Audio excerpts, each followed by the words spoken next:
Hello and welcome to the B&B show. My name is Brandon. This over here, of course, is my friend Seahawks Brendan Nelson coming back here into the house, the Hawks Nest. Brendan, it is so good to have you in here as we're having such a nice little training camp period here. And for the most part, we got a little bit of some not dire news, but just not necessarily super positive news. But it's been overall positive camp. It's good to have you back in the house. How's it going? It is going pretty darn good, I would say, overall. Like, you're never going to have a perfect off season, so you got to anticipate the bad things will happen.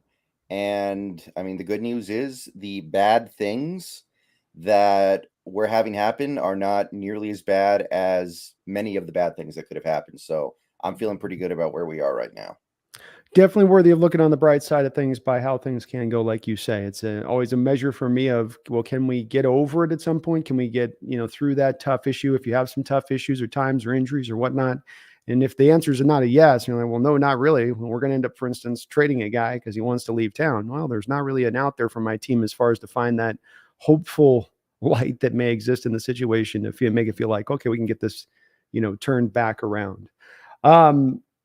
So we got a little bit of news items here, Brendan, off the top. In fact, a bit of a breaking news item this morning that came out that I'm sure we do need to absolutely address, and that would be the injury situation with Jackson Smith and Jigba, who unfortunately is being flown out east. I guess there is a wrist doctor out there who is really good at these kind of surgeries. He's getting it taken care of. Doesn't seem like it's going to be super serious, but boy, whenever you hear surgery, it's not good. What is the latest that you've heard on this? Basically, they expect him to miss it. The implication to me, anyway, was that worst case scenario, he misses 4 weeks, which would mean he misses the first 2 games. But I think that the more realistic scenario is that he misses about 3 weeks based on what is being said and misses just that first game. So that is the latest as far as I know. Right now, I would say he has a chance to play week 1, but I would expect him to miss week 1 and come back for week 2. That's my guess right now.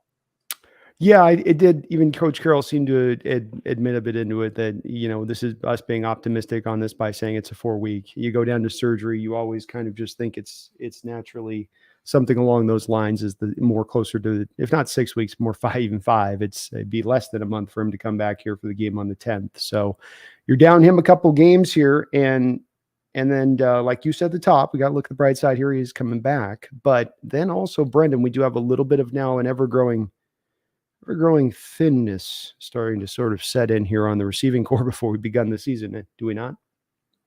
Kinda, yeah. Although I think that we have what it takes to fill in the gaps for a little bit. Like, that's one thing that's kind of nice about having such a deep receiver room because Derek Young, also, it seems like he may have to go under the knife a little bit here.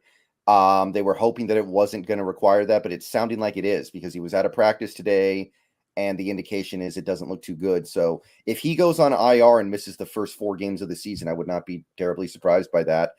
The good news is there is some good news here. Cade Johnson and Aesop Winston Jr. both came back to practice today. And if nothing else, we need those guys in this last preseason game because we were kind of running out of receivers for the preseason. So Just need obviously warm that's bodies. good. Yeah, At this exactly. point. Well, you always hear these abdominal injuries. And whenever they say they're trying to work it back, I just sort of do the math, Brendan, like I did on this one, where you go, nope, we're going to rehab it through. That means he's going to be in a lot of pain trying to fight through it until he eventually gets the surgery, be it Derek Young, be it now or into the off season. I think the team probably just ends up biting the bullet on that one and tries to get him back. And the good news is we'll have an injection of up to 3 guys at some time during the season that we get back into the rotation. Bad news is starting out the gate, we're likely to maybe not have as many as we need to go. I'm just going to say this, Brendan. Look for week 1 and 2 to be heavily built upon 2 and 3 tight end sets. Am I right on that? Yeah, that is very possible because right now, wide receiver 3, probably Jake Bobo. And Bobo's been playing good, so I got no issue with that. But it's very different. It's going to be very different from what you may have intended with JSN. And then your receivers after that might be, who would be wide receiver 5? Let's assume Derek Young goes on IR. Is it Cody Thompson? It's got to be Thompson. Is it maybe? I don't think it's Landers. I don't think Landers is ready for NFL action yet. No. I agree with you Yeah. on it. And I mean, really, you get down to it pretty quickly here. I mean, Tyjon Lindsey, I guess, because of what he can bring from a punt return standpoint of things, that's possible. I mean, he showed off that skill, and that's been something that's been missing. They've had Jackson Smith back there receiving punts at times this preseason, and that does maybe make me think, well, they're looking at that as kind of a whole situation right now on the roster, and something maybe he does really well that could allow him to slide in there, especially if you've got now Brendan Bobo in there playing, because then you almost have to think a little bit of it as that last receiver on the roster has got to be able to run some of the fly sweep game, unless you're just going to then put it towards McIntosh at that point. But even is he going to be ready for week one, or maybe you're just not going to run any of that stuff in week 1 or 2 until you can get some of those guys back. So that could come in to determine some of this too. Yeah. If Lindsey's going to win out over a guy like Thompson. The NFL was nice enough to give us a 4th preseason game, so I think we'll be okay. Yeah, exactly. What do you mean by 4th preseason game? I mean, you get to play the Rams. Oh, yeah. Week 1. I mean, that's that's as preseason game as a regular season game can be, pretty much. That I know some people are trying to, hedge their bets a little bit here, but no, that is a very, very thin team to my eye. That roster is in a very bad state. Some are trying to get very, very hard on that. Well, you guys still take McVay totally seriously. It's like they've leaned into this rebuild. It's not a matter of like they're undermanned or they're outgunned. It's that they're going to have rookies starting across the board. They'll far surpass, I believe, the 6 rookies we had starting last year on both sides of the ball. And I probably well beyond that come game 1. Maybe I'm overstating it, but and look, they're dangerous with Stafford and Kupp and Donald. Those are guys that have been, they're hard to play, but they're not a team in themselves. And I do think with what you've built on your side to go up against them and have it at home too, Brendan, where you're not on the road at LA, you have guys just kind of thinking, but it's at home. Everybody will be on week 1 really, really juiced up, because the energy is always a little different in week 1 after everyone's getting it started and the pads are popping for the first time. So that is right. That is at least the good news on this. If you're going to be a little bit dinged up there, it's good to be on that point where you got a game or maybe 2 in there that you can get away without having to have them there. Although the Detroit game the week after, you're going to be missing Jackson Smith on that one. That one definitely could hurt. Yeah. Because you would have liked to have leaned on him quite a bit in that game. Yeah, it seems like he's got a real good chance to be back for that day, though. That's kind of what I'm anticipating at the very least. Yeah, I could see that one causing them maybe to be a little more aggressive than, let's say, the Rams one would cause them to be with him, as far as getting in if he's on the line there to being ready versus not being ready with it. So no, we're not freaking out on the Jackson Smith thing. It's a small bump in the road. Doesn't mean the Seahawks now need to make any kind of other move now on the other side of it in order to complement this one. We can kind of stand tight. It's still a little bit tough on the receiving core. We got some depth there. I think, Brendan, we could take advantage of. The other bit of news that came out that wasn't Seahawks related, but I think that this has some actual butterfly effect like stuff that it does affect the Seahawks with here a little bit. And that's Jonathan Taylor has been granted the right to go seek a trade. Yeah. And so give me a breakdown from your angle on this, on where this thing is at right now between those camps, and where does that factor in with Seattle from your point of view? Yeah, I mean, I think it's pretty clear that we would not trade for Jonathan Taylor. I made a video at least I wanted to entertain it for a moment, because I think whenever a good player goes on the trading block, every fan of every team wants to at least have the conversation, which you should. Because Jonathan Taylor was linked to the Seahawks heavily leading up to that 2020 draft. I remember he said in one of his interviews that the Seahawks were one of the teams he would love to go to, maybe more than any other team. He thought that would be a great fit for him. He was really excited for that possibility. A lot of people wanted him. I didn't. I'll say that. I didn't want him at all. I was not into that very much, but there is some reason to at least talk about it. I don't believe it's going to happen. I don't know why it would happen. I don't know how you would probably have to trade Walker back plus some picks, right? I don't think you're trying to build this. What are you going to do? Run the wishbone? You're going to get 3 elite running backs in here and just start running wishbone? I don't think so. Hey, everyone's passing. I'm running. Yeah. So it doesn't make any sense to me. I'm not thinking about that. But the question is, we've seen this whole offseason. I mean, the running backs in the NFL practically were trying to find Jimmy Hoffa so they could hire him to run their union so they can get paid, right? Running backs are not getting paid. And we know Jonathan Taylor, part of this is because he wants to get paid. So therefore, how is the trade going to happen if a team knows we're going to have to pay him when we get him? But if it does happen, that is a very, very bad Colts team. They've got a decent offensive line, although I've had a couple comments from Colts fans who swear up and down to me that Quentin Nelson got paid and stopped caring. Like, they're like, he sucks now. Trust me, dude. He's terrible. And I don't think they're saying it because they like don't want us to trade for him or something. I think they mean it. Yeah, I agree. Yeah. But they got a decent offensive line. They got decent receivers. They got nothing at tight end. They're going to have nothing at running back now. Their lead back is Zach Moss, I think. And they've got a couple of guys in that front seven who are interesting, like Kwity Paye, Shaquille Leonard, and nothing in the it's a bad team. So at that point, do they start a fire sale with guys that they do have who might have some value, like Quentin Nelson? If he does have value. I don't know if he does. I mean, that contract is big. That contract's a problem. Yeah, and if I'm not mistaken, it was relatively signed just recently, and so there's a lot of dead money with them already being in the cap situation there. I think that would kind of close that down. And as well, he's at his lowest value as far as if they're going to try to move him. If they try to move like a Buckner or a Grover Stewart that you and I have talked about a little bit, those are guys that I think you have a little bit more ability to kind of get off of and make the numbers work, in that deal. I agree. That's really the thing that stands out to me on this Jonathan Taylor situation is not him coming to Seattle. Just doesn't make any sense. You say Walker, there's no way Seattle would give up Walker and his club controlled years that exist for him to go get a guy that the best case scenario, you're bringing him in and you're bringing him in agreeing not to franchise tag him. And so he's in as a 1-year rental and then knows he gets to hit the open market. That's kind of your best case scenario. Your worst case scenario is obviously, I don't know, paying him, I guess, or doing something like that. It just doesn't really add up to me that they would do that as having done that, especially now with, cat's definitely a little bit attention deprived today. Especially with, what they did with Charbonnet. Go and get Charbonnet, close this down. If you hadn't done Charbonnet and you're sitting where you're sitting right now, even with a McIntosh and Dallas, then it looks like a trade that could make a lot of sense. I don't think they get more than a third rounder, though, Brendan, in the deal because of that, because I don't think a team's going to make a contract for him. I think they're just going to probably, this is the scary part a little bit for us, especially when it comes to the NFC, is he probably gets moved to a contender, and the contender does that rental style deal that I just described, where, okay, I won't insist upon the contract this year, but you have to let me hit the free market next year, full and free. I just don't think there's going to be somebody who's going to trade for him and pay him. Do you think there's really a team out there right now that's looking to do that? I mean, I certainly don't think they should. Maybe there is a team that would do it. I don't think they should. Yeah. I was thinking about teams that could trade for him, just generally speaking, like New England and Miami, but they're AFC teams. Like, those two teams strike me as possibilities. Apparently, the Eagles don't like Rashad Penny very much. There's a rumor going around that they're going to cut him.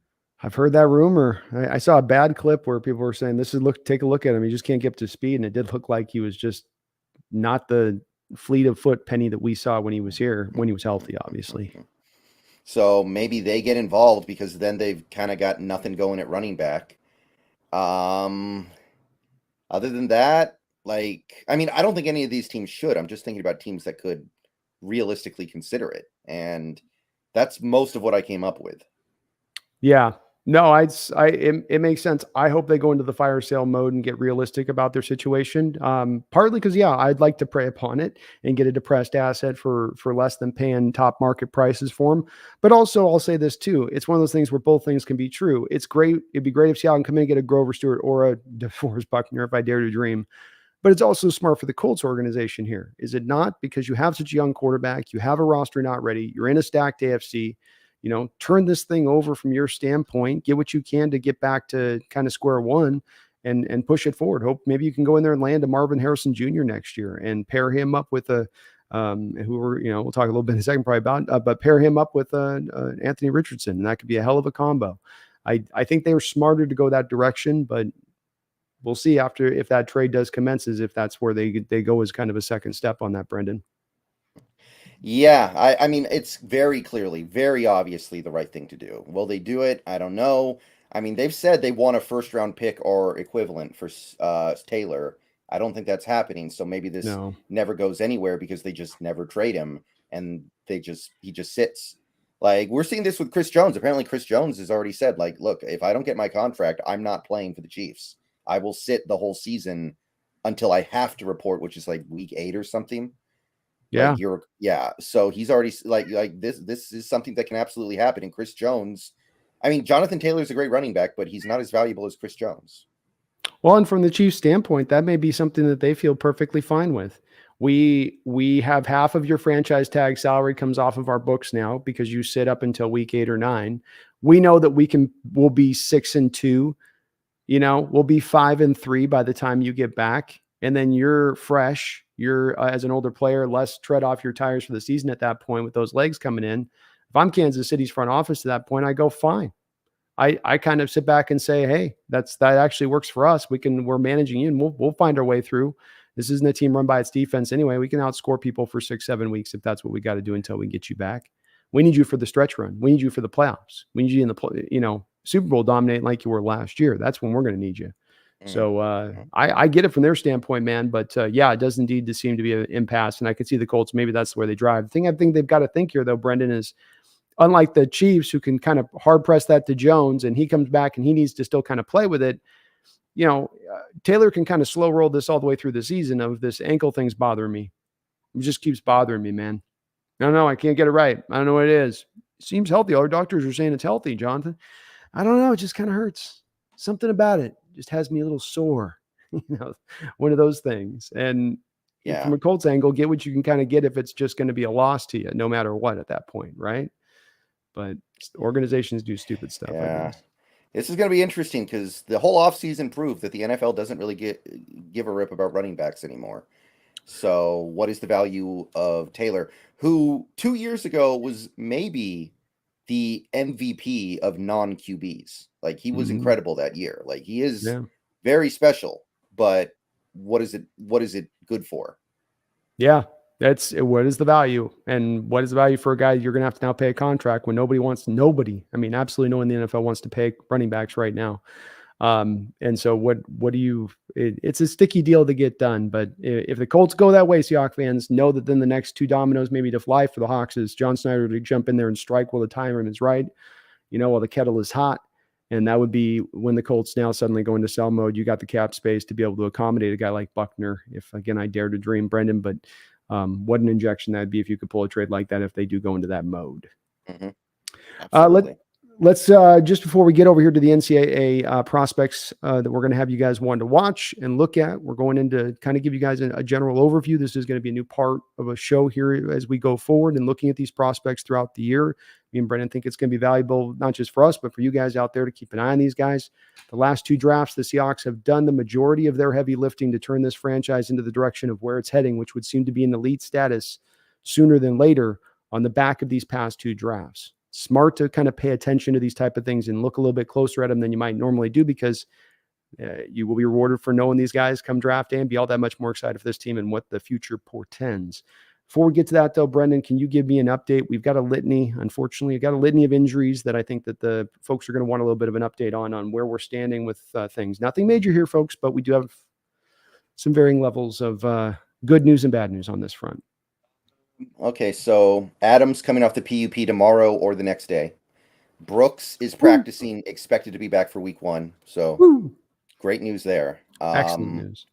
Witherspoon expected to be back in pads next week and has actually a pretty good chance apparently to play week 1. Do you think they'll do that with him though, or do you think they'll probably? That might be another game where you just don't need to mess with it, like. Because you need that Detroit game next week. I'm looking at you. See what I'm doing there? Like exactly. Yeah. Like how many players would we have to lose to be on the level of what that Rams roster is? You guys gotta, really, guys, look at that defensive depth chart. Aaron Donald is the best player on that defense, and their second best player really might be John Johnson or Kobe Durant, or I don't even know. Like it's bad, people. Trust me, if we do lose that game, you will not catch me on here that night after the game going, oh, well, it's a division rival, and they had Cooper Kupp and they had Aaron Donald, and those guys are no. This is a terrible team. Mm-hmm.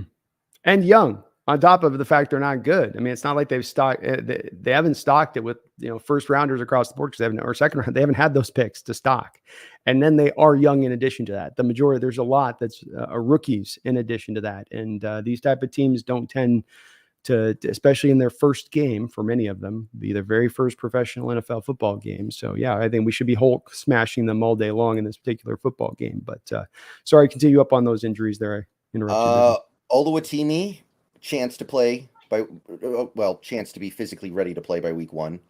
Yeah. Cam Young, chance to be physically ready by week 1. The one problem is Mike Morris, right? Because Mike Morris apparently had a procedure. It's an old injury that's come back on his shoulder. Seems like there's a pretty good chance that he might miss. I think him and Derek Young would be the two guys who I could see missing the first month. Yeah.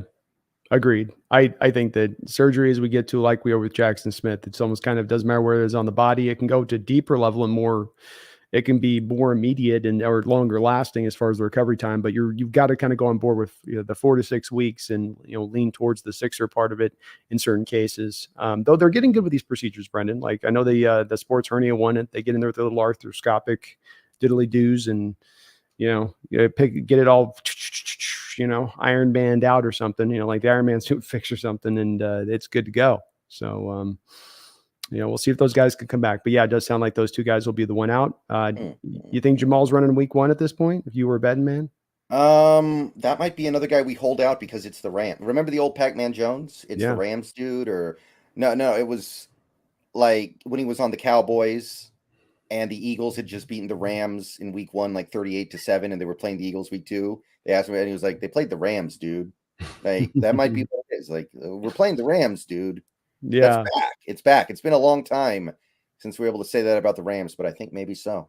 I think you're right on that. I think we're finally back to where things should be on that. Frankly, this is how we should be referencing them. It's their rightful place in this division. It's good to see them going back to their normal natural state, Brendan. So we've gotten through all the injuries. Then we've nothing major, guys coming back varying times, no season injuries at this point, which is good. Which I think will allow us to kind of now pivot a little bit in towards this list here that we want to discuss today, which is, are these prospects to take a look at?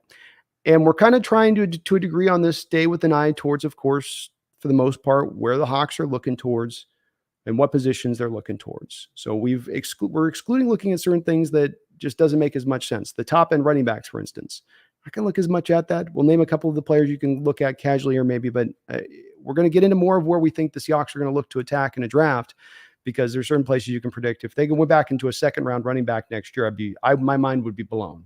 Would yours, Brendan? Yeah, I do think we'll take a running back, but it's going to be like 6th round or something. Exactly. And it's going to be somebody that we have no idea exists right now, probably too. Bingo. Exactly. So it's that part. This is why you'll see us kind of concentrate in certain ways. But Brendan, I'll let you take over from there. I know you get the list prepped up over on your side.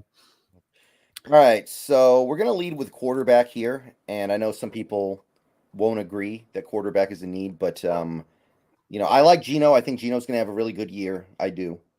But even with that, I think looking at quarterback is a good use of time. We have one quarterback under contract next year. It's Geno.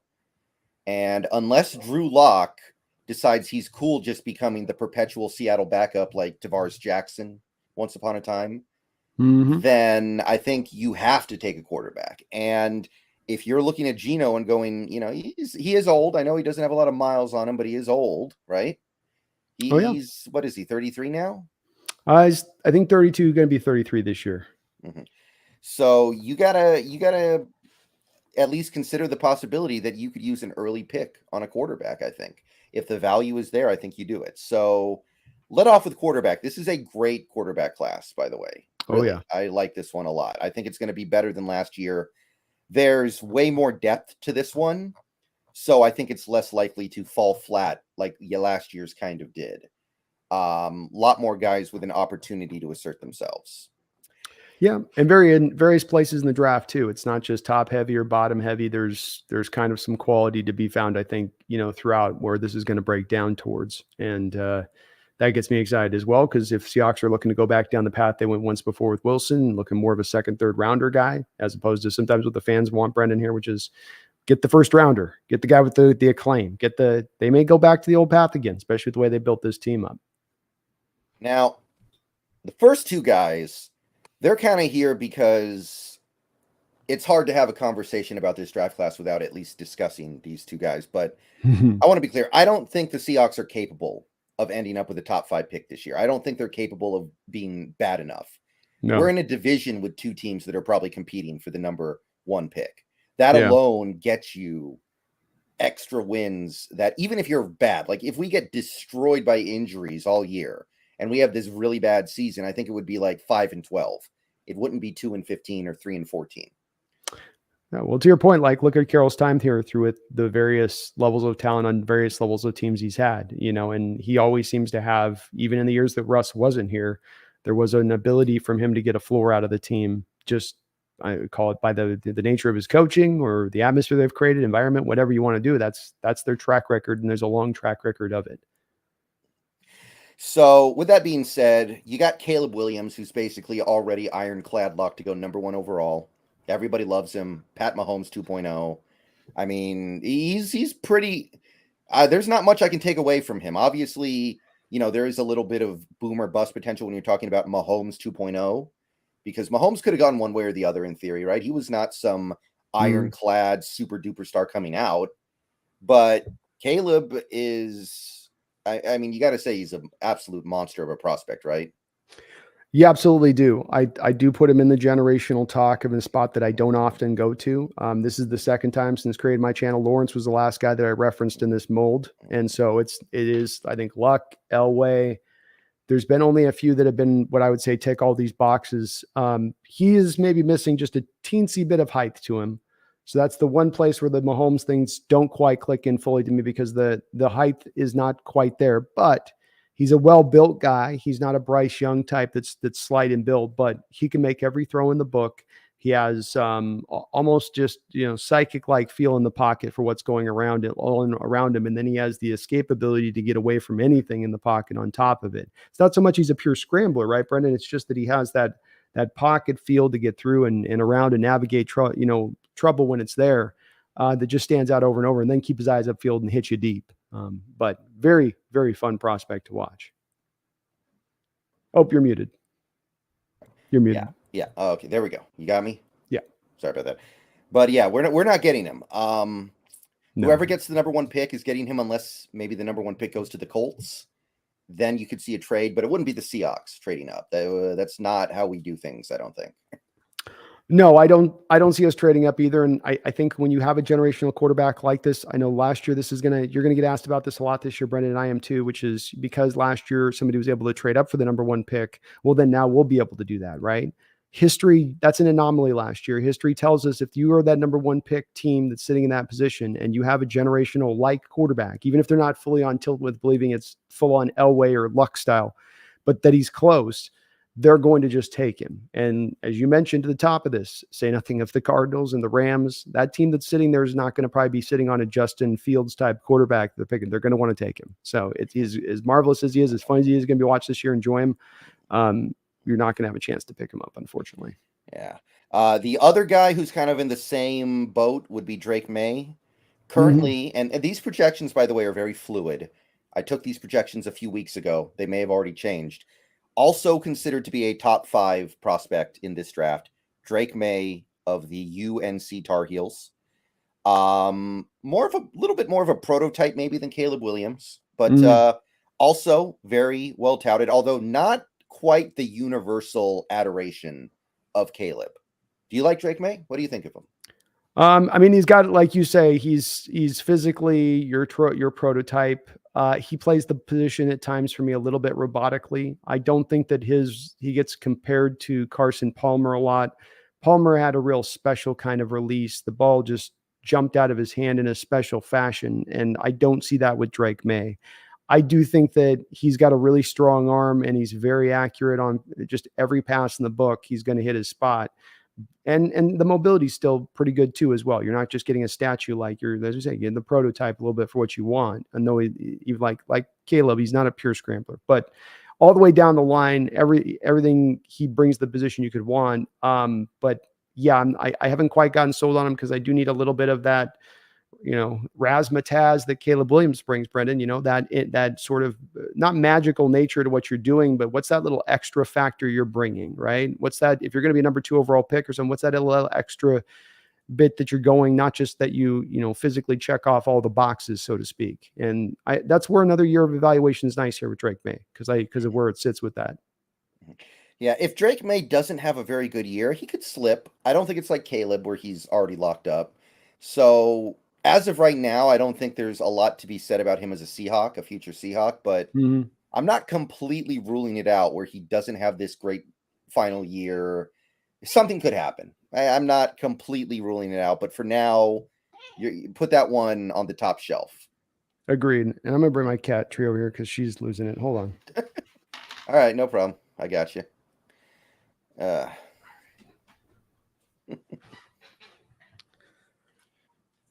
Sorry about that, Brendan. They're not a problem. They got a mind of their own sometimes, man. I hear you. Yeah, go ahead. No, you're good. Go ahead. Okay. Well, those two guys off the table. I think everybody else here is within the realm of possibility. I think the first quarterback in terms of prospect value right now that we can talk about as a future Seahawk potentially would be Quinn Ewers of the Texas Longhorns, currently projected to be like a back half first rounder, maybe like he'll go in the late teens or the early 20s, I think is the projection right now. As of right now, he's like 80% pedigree and 20% production. I feel like didn't do a lot except hand off to Bijan last year, honestly. And Roshan. He had maybe the best running backs in all of college football last year. Agreed. So that being said, he's got an arm. He's got some stuff to like, and this is a big year for him. What do you think of Quinn? I can't get warmed up on Quinn. He's like another guy we're going to talk about that gets a decent amount of praise over the last few years. Their names come up, being Rattler, we'll talk about in a sec, but I come away with it just not being very impressed by much of what he's doing from the quarterback position. He doesn't seem to have an upwardly strong arm, nor to be upwardly mobile. Maybe it's just the mullet that's got me hating Brendan, but I can't get on board with what I see from him on tape. I think that he had some other talent out there on the board. He's got Sarkisian scripting stuff up for him in the smart fashion that he can out there in Texas.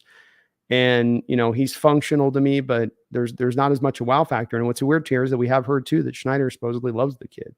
So it is a guy to watch this year. It is a guy to pay attention to because this is a guy that John supposedly is hot to trot for. But I share your sentiment. I go, why? What makes him different than any other college quarterback that I watch every week that's just another guy out there? He's got one of the top tight ends who we'll talk about in a little bit here as well. So he's got a legitimate weapon to work with here. So it's a big year for him. He could, Quinn, honestly, he might not even declare if he doesn't have a good year. He might do what Van Dyke did last year. Not with Manning sitting behind him. Really? He ain't going to risk that. You know what I mean? That's true. Think about it, he's no way he's going to that could go wrong in a variety of different fashions. That's true. But he's a guy, with all the stuff you're saying, if he doesn't play well this year, he could be that surprise slip to the third or fourth round guy. I think that's on the table. There's a variance here with him. I might even say he could get into that fourth round range if it's just kind of an okay across the board, and that if he doesn't take that step up, somebody might put him in that spot. And that's where I've basically got him in myself right now. I don't have him in near first or second round rating on him at this point. Okay, so not crazy about Quinn. One second. Okay, sorry, I just want to get quick. Thank you, Megan, for your 21 months as a Hawks Nest member. I really do appreciate that. Long time committed to the channel and sport. So it says, one who has done a similar wrist injury, no surgery, thankfully. I would be surprised if JSN is back in 4 weeks. 6 to 8 minimum. Ooh. Yeah, these guys are built differently, though. They are, they put them in those, they got the cryo chambers, they got the oxygenation that they give them, Megan. They got them on all the super newfangled things that they got across the board to help them, heal quicker. So I'm sure he's going to be on all that extra stuff too, in addition to it. It's top of the line. They got a literal hypergenic taper, don't they? Like they got literally one, these guys get in for just the oxygen and go to sleep for 45 minutes. Yeah, there was the Ray Lewis deer antler spray. Remember that? That's right, deer antler spray. Helped him get back for the Super Bowl, man. You tear your tricep. What do you need? Deer antler spray. Mm-hmm. That's all we need. But thank you, Megan. I appreciate your long support. We'll see if you're right. You've been pretty correct on it before when it's come to these injury situations. So we'll see if you're accurate on this one as well. All right, so neither of us are big on Quinn Ewers yet, although this is a big year for him. I think we both acknowledge that this year's going to it's going to tell the story. Last year, all he did was hand the ball off, and I think any quarterback would have just handed the ball off a lot in that offense. I agree. And guys do improve. That's why you said too, this is a fluid list in the respect of these aren't final assessments. The point of this is to track it as go along. You guys can see where we're at as we go through our evolution process with these guys and our outlook of him. He could take that step forward, but where his rep is right now versus what he's done on the field. Wasn't he like a former 5-star guy too? I feel like it's a little bit of it's pedigree. Echoes of pedigree. The echoes of the pedigree a little bit here more than anything else. 100%. Okay, so next up will be a guy who has been a bit of a tough sell for me for multiple reasons. It's Bo Nix of the Oregon Ducks, currently projected to be a second-round pick. Obviously done a lot of winning and put up some numbers at Oregon, but do you see an NFL caliber quarterback in Bo Nix right now? What I think a team could eventually try to do that maybe gets desperate, Brendan, because they can't find their quarterback. And so they're not able to find their franchise guy. And they look at Bo Nix as a guy you get second or third round. He's got plus arm strength and he's incredibly mobile. Not accurate though, really in the least. And I don't know if his game's come along despite playing a lot of college football, because he first started out at Auburn and then eventually went to Oregon. He's got physically everything you'd want to get from that a little bit. But again, a little bit like Levis sometimes the feel for just playing the position there is missing in the guy. He's more of a Taysom Hill than he is really a true like quarterback back there. But what if a team wants to go, Brendan, the Hurts or the Lamar Jackson route or the Daniel Jones route, where they're just going to try to run a read option offense, one read it, have him scramble a whole bunch. He might have a team that gets talked into trying to take that road with him that might allow him to get into the second round at that point, even though I think he's really limited as a passer. Makes me think of JP Lossman to kind of reach way back here. Yeah. I don't know. For some reason, I just keep thinking JP Lossman. Well, JP went the first round. Yeah, exactly. Yeah. He's got a fellow quarterback in the Pac-12 here that is projected in about the same area. It is local guy. This one's got to be interesting for a lot of people. Yeah.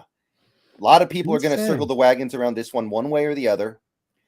Put up some monster numbers, record-breaking numbers for the Washington Huskies last year. It is Michael Penix Jr., currently projected late second-round pick. What do you think?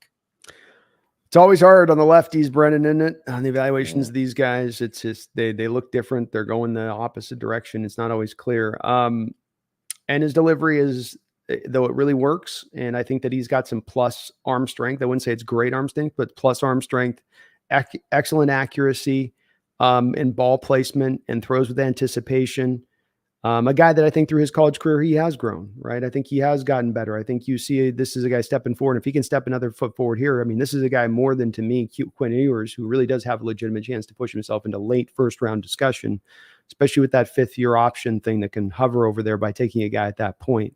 He's older. That's going to knock him down a little bit, and probably why he's a little bit of a later second round grade. And I have a hard time with it sometimes, because sometimes the delivery to me looks like almost a Phillip Rivers thing coming out, where it's just like, it's just not traditional looking in the way it goes out, but he gets it done, and he makes it work.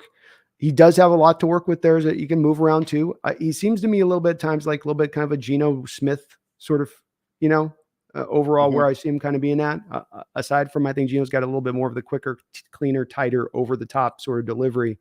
I think there's going to be stuff Penix gets knocked down at the line of scrimmage in NFL, because it just sometimes will slide to that 3/4 delivery thing he likes to do from time to time when he doesn't need to. But when I went back and looked at a comp for him, when I went back and checked out his tape about him 3 weeks ago, Brendan, the thing that jumped out to me was that I know it's a lazy comp. I hate doing this. I always rebel against it, but we got to do it when it applies. And that's that,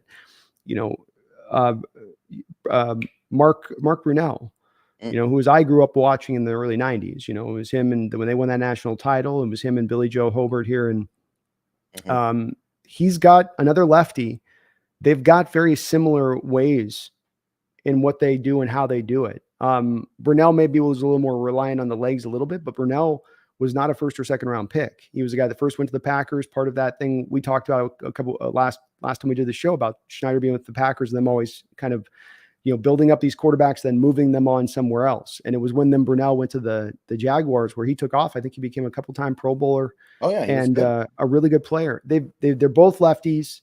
They both went to University of Washington. But if you do watch both of their two deliveries, and Heward was a little more ballsy with the running. I mean, he had one play I saw on Twitter the other day where he runs, Brendan, and he had like Joey Porter comes up and just they speared head to head. For some reason, Brunell drops his head and just, oh my God, and he took a second to come up. This was before they had the new helmets with all the cool, like he's just, oh, what'd I do that for? But he kind of looks like that. I do see that a little bit. And I'm going to be really watching this kid close because I think that he could elevate himself.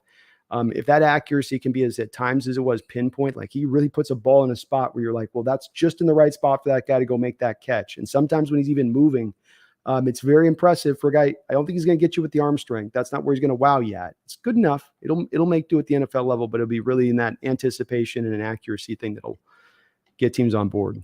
Where are you at with him? I don't love the arm strength. I feel like it's good arm strength, but it's not great arm strength. Yeah.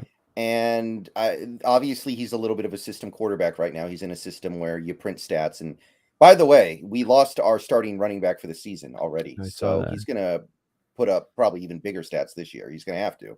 He's going to have to. That's exactly right. And so we'll see if he can carry that load. He's got the receivers at least. He's got some good guys on the outside. So yeah, but there is some stuff to like. I do like his mobility. I think it's a little better than the stats indicate. I do like his accuracy. I give him a chance. Second round, I would be okay with. If he sneaks up into the first round, though, I don't know if I'm doing that. Like, that's a little much, I think, for a guy who I'm not completely sold on his arm. Yeah, if I'm the Seahawks right now, I do like the thought of them sliding back into the blueprint, like the Russell Wilson thing. You're not going to find a prospect like that. That's not what you're trying to do. What you're trying to find, though, is a guy that, his value is better than a late second round value. Maybe he has but you don't want to take him in the first round necessarily. And I agree with you on that. I wouldn't want to be grabbing Penix in there either. But if we're talking about a late second, I certainly would be open to it at that point from the Seahawks standpoint of things. Okay. All right. So now we're moving on to a collection of guys who are currently third round projections.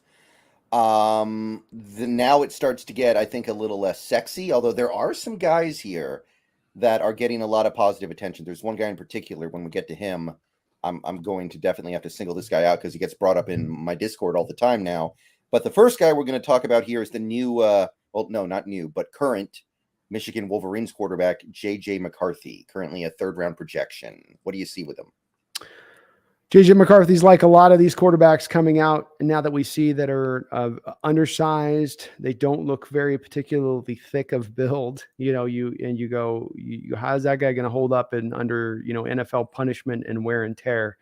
He's got a pretty strong arm for his size, I would say. Okay accuracy. He's a little bit in that Quinn Ewers department for me in the respect of I don't really see a lot that wows me in his tape, like some people do get with him, where there's a lot of people that actually do like him a lot. And to me, he seems like another guy in that fourth, fifth round range of picking where he's a backup future guy to me. I don't see any guy that's starting in the NFL in any way, even on a back of a really good year. And Michigan's going to be good this year. I mean, they're one of the front runners to go out there and get a national title with how stacked they are. But he's Blake Corum is going to be as much the reason they go and do that as it is McCarthy at that point. Yeah, I'm not a fan at all, really. I don't see much here to be into. I think in this QB class, he gets knocked down by the end of the year. I think he's there right now because people know his name. Agreed. I just think people are in that mode of it's Michigan and he's playing for a big school and he probably has that star background to go off of and all that, Brendan. But that's watching the tape. I mean, if you're going to be a guy I'm going to pick in the second, third round, even beyond the first, I need to see some wow factors to you. And I just don't see that wow factor there with him, It's not there. Yeah, so not super high there. Next guy is a guy that we spent a lot of time talking about last year, and then he didn't declare. I think it's a little less appealing now, but this guy is still probably going to be a top 100 pick. So KJ Jefferson, Remember this guy? We Oh yeah, we were intrigued, but Cam. yeah, exactly. It's all over his game, man. But not projected to go number one overall like Cam eventually did. Projected to be a third round pick. How do you see this one panning out? He's another player in the mold. I think of you're going to have to probably manufacture the offense around it, things a little bit. I mean, that's we might when reference Cam. That's what Cam had happen with him. It's not. This isn't a slight to a quarterback if you have to be this way, Brendan. Too. There's plenty of quarterbacks having success in this way, but it is non-traditional, and it's not necessarily the ideal for what you're looking at for the position because you have to restrict your offense and tailor it back to suit their needs, and that means that you're inhibited a little bit by what you're able to get done. He is Cam Newton. I'm sure he patterned his game off of him. He's not as talented as Cam. Cam's like dang near 6'6". This kid's probably 6'3.5". All right, 6'3" and change. But he plays just like Cam. He's an open field runner, just like Cam. Big, hard to bring down. He'll run physical with the ball out there in space. He's got a really strong arm.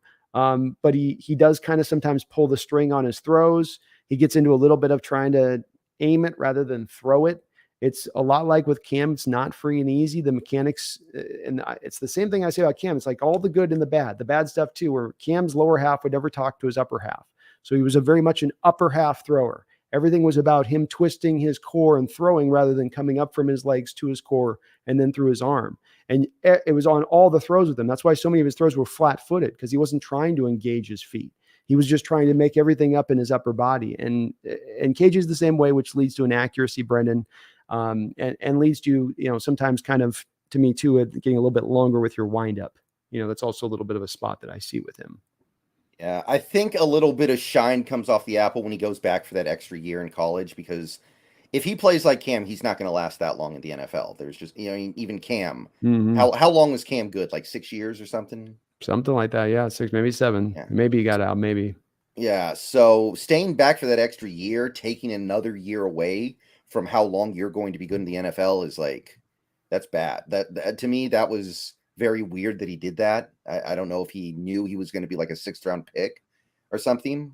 Especially losing his best receiver. Yeah. Matt Landers is and Haddlewood, I think. And I think he lost all his receivers for this year. Yeah. I mean, he's got Raheem Sanders, a great running back, but like, so that just means he's running, to your point, a lot more read option, a lot more keepers of him holding it, less doing the stuff that he came back to school to do, I would think, which would be to show you can let it rip, show you've grown as a passer.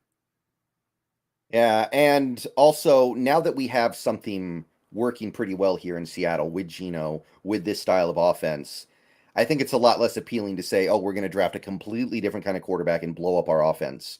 Last year, it made sense because we didn't know what we had, and we didn't think we had anything going on at the quarterback position.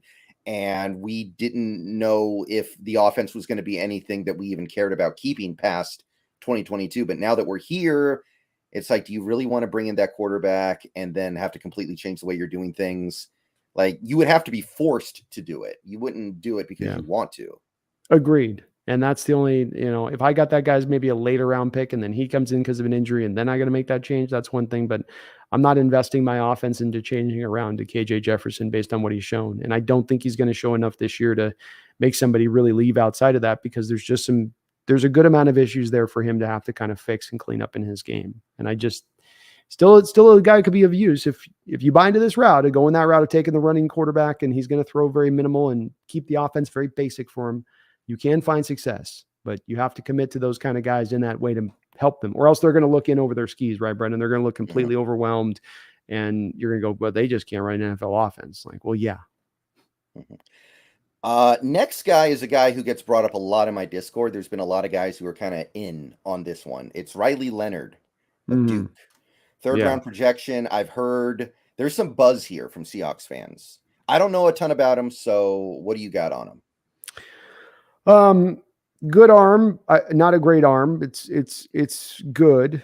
A lot of structured throws of kind of short and intermediate variety, based on what I've seen so far from him. A very good open field runner along the lines in the open field of like a Josh Allen, in that he runs not as maybe physical as Josh, but just this. he's got this when he opens it up and gets up to full speed, suddenly he's in a breakaway mode in a way you wouldn't normally see from quarterbacks, and not in the way of it's a running back playing quarterback, but it's a quarterback who's suddenly opening it up in that way, looking unusual in that fashion. Really good on throwing with touch throws and layered throws, that type of thing. Very good decision making, capable of going through multiple reads, which I really liked with him. Love his delivery too. Just kind of comes right back and then over the top, and it's very quick and very efficient. It's not a lot of wasted motion there. So there's some stuff to like about his game. Probably the arm thing is a little bit. It's like with Penix, where it's okay. I'm not completely convinced as of yet it's NFL ready or NFL good enough. Yeah. I think that's a little more acceptable, though, when you get down into the third round. Agreed. Absolutely. You're going to have to do, when you get to pick a guy here in this spot, you're going without something. Let's see. We got one more third rounder. Mm-hmm. One more current projected third rounder, by the way. Don't get me wrong. These things are very fluid. We have Jordan Travis of Florida State University. Doug Flutie. I mean, that's his. This name does get tossed a lot with these smaller quarterbacks out there, Brendan. I know it's a kind of a lazy comp that'll go out there a bit, but he plays actually like Doug Flutie played as a smaller guy, and he's really more as apt as anybody as I've seen, in the way that he does it, where it sometimes looks like it's chaotic and out of control, but he finds his way through the cracks. He finds the daylight. He'll make a play out of it one way or the other. So his impromptu skills, his ability to improvise, is just fantastic. And if you wanted to look for a guy who, if we look through these picks here, that's the closest to a Russell Wilson comp, if the team's wanting to go back down that line again, Travis is kind of that guy from the size standpoint and everything else there, like DTR was last year, Brendan. Remember talking about him going, well, that's your kind of your Russ of this draft. That's sort of what I would put with Jordan Travis as well. He's a lot of fun to watch. Very exciting player. But you just mentioned about Chan. I don't know yet. I'm not as disconvinced as I am with a KJ Jefferson, like that he can't necessarily, I don't have a lot of, faith in him being able to run necessarily your offense or our offense. And we've got a couple other guys we talked about that might have the same kind of worries, but this is a guy that, I'm not sure of yet. And watching this year's of tape, I'm gonna be looking for those moments where he is playing on time to see if that's something that can carry forward now as a pro, because he's got a lot of good stuff that he could build on if he does. Yeah, and I mean, third round is probably about right for something like that. Like we're saying, we're talking about guys that you get at the very back of the top 100, maybe just outside the top 100, even as of right now. That's right. And if you're talking about, again, to get young player that's filling in for Geno, right? Getting a guy that can move around and manufacture some stuff. If you don't want to necessarily looking for him to be the quarterback of the future, not the worst thing to go grab in the third round for that kind of insurance. Okay, now we move on to day 3, early day 3 guys as of right now. We've got a bunch of them, actually. Quite a few guys in this range, which is nice, because this might be the range that you attack if you're the Seahawks, right? Absolutely. First up, we have the guy replacing Hendon Hooker in Tennessee, Joe Milton. He's been in college football for like 5 years. This is his 6th year. Hasn't played a ton yet, but this is going to be the year he defines himself. So what do you got to say about him based off the little we have to go on? Well, stuck to your point on that, got stuck behind Hendon Hooker last couple of years. Last year, I guess, is a transfer there.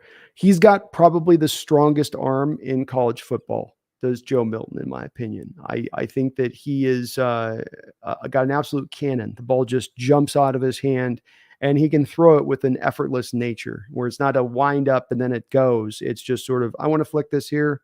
I flick it and it's, all the way down the field. Good mobility, not a little more along the lines of a Penix kind of thing, where it's not that he's upperly mobile, but he can move well in the pocket, and he's got a little bit, he's not a statue or you're going to worry about that part of his game. He can throw on the run, on the move pretty well as well. I will say the deep accuracy does some deep accuracy timing, Brendan, like when to let the throw go deep, where to put the throw deep, when to, those two things going together. It's a little bit hit or miss with him at times, where he'll get it down the field, but then he gets it's kind of 5 yards off the target, so deep the receiver can adjust to it and go make the catch or have a chance to, but he's not putting it out in front on a line like some of the other quarterbacks I think that we would look at in this draft that would when they make those kind of throws. But he can throw it. I mean, this guy probably could throw it 75 yards legitimately. I mean, he's just got an insane arm. So really, really well put together physically. But definitely you want to see obviously a more production with Hendon Hooker going down late in the season last year with an ACL. So I'm only getting a couple of starts. So very important this year for him to get a full season of play. But a guy with that skill set and that arm strength, which is some of these guys we're talking about, they're missing a little bit of that, Brendan. This is when you have that. And if you have a great year like he potentially could, you mentioned this Tennessee offense is going to be a very explosive one. Mm-hmm. That could be a guy that gets elevated up into first round discussion eventually because of that arm that he brings to the table. He's going to be Kyle Bowler. That's right. He's exactly right. Jay Cutler. He's going to be that guy. That's exactly right, man. Mm-hmm. It fits if the shoe fits. Yeah. Next 4th round guy. I wish I knew how to quit him, but I don't. Been talking about this guy for like 8 years now, I think. Boy, have we ever. Yeah. Went from being the consensus number 1 overall pick like 3 years ago to now having transferred schools like 30 times and now just hoping he can get drafted at some point. It is Spencer Rattler, currently of the South Carolina Gamecocks. As of right now, projected in the 4th round. I feel like this one could move either way pretty dramatically by the end of the year. Yeah, I mean, what is there to say about Spencer Rattler that hasn't already been said? But what do we got? On his best days, he looks like a Dak Prescott, where there's some mobility. There's a pretty, even though it's a bit of a wonky delivery, it's a quick delivery. Like that's what I say about Dak is it comes out pretty fast, but it's not fluid and free necessarily. It's almost like there's a little bit of this going on as it's going through the motion a bit. Mm-hmm. As you and I, we've talked about him for years now. It's hilarious. And the guy's it does seem like he's been in college forever.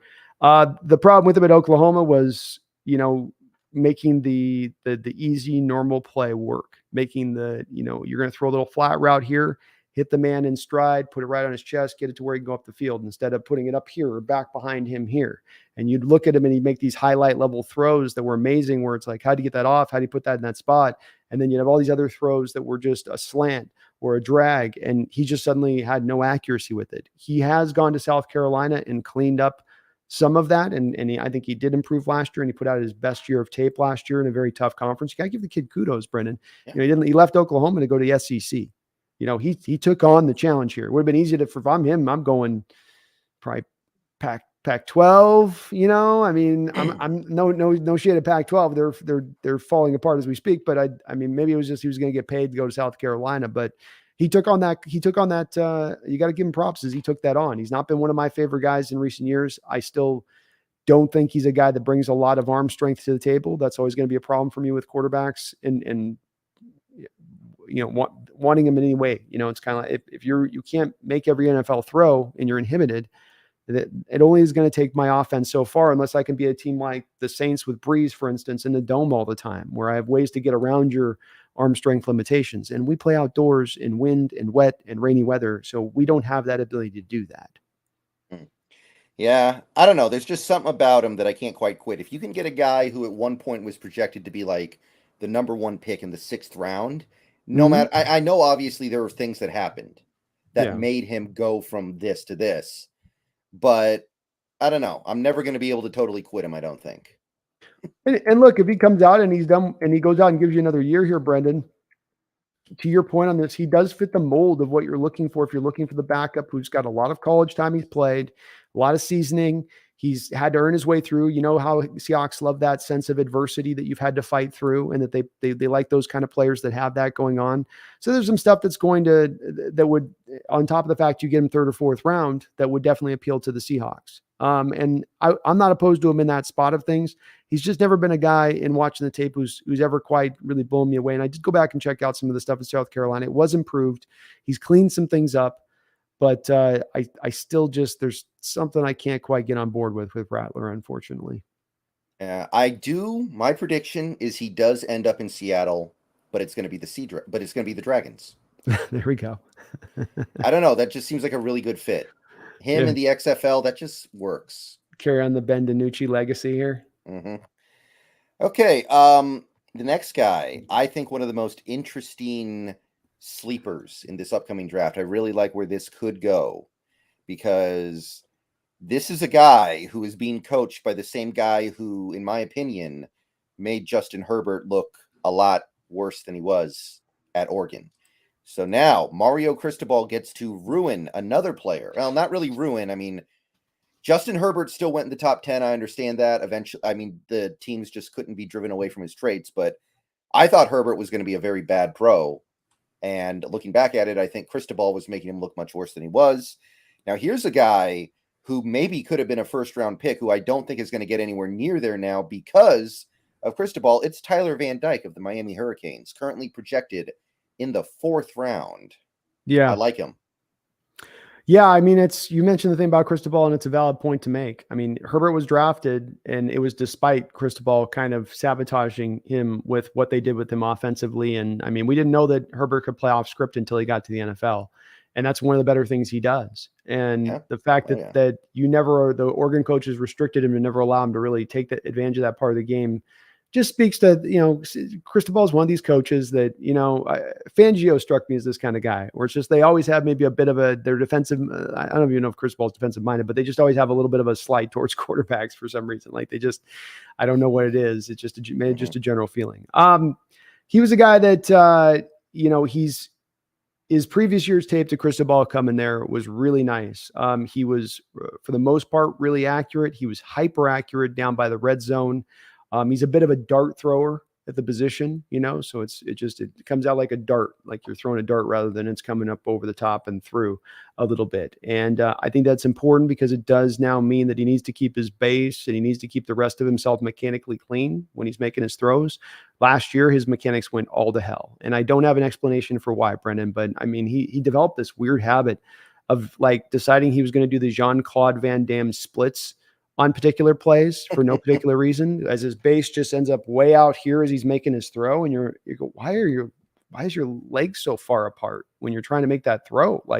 And he lost all his accuracy. It cost him he didn't have a lot of arm strength, I don't think, to really begin with. Not that it's bad, but it's not good. It's not upper level.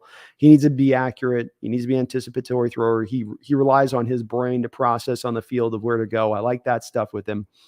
But, yeah, last year was really bad. He along with Jefferson, along with Levis, did harm to their draft stock last year rather than help it.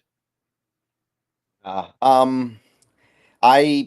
agree with all that. I'm not saying he's completely blameless here, but I'm seeing a scenario where he continues to not really look all that good and ends up going around that 4th round. You get him with good coaching, and maybe by year 2 or year 3, you've really got something good.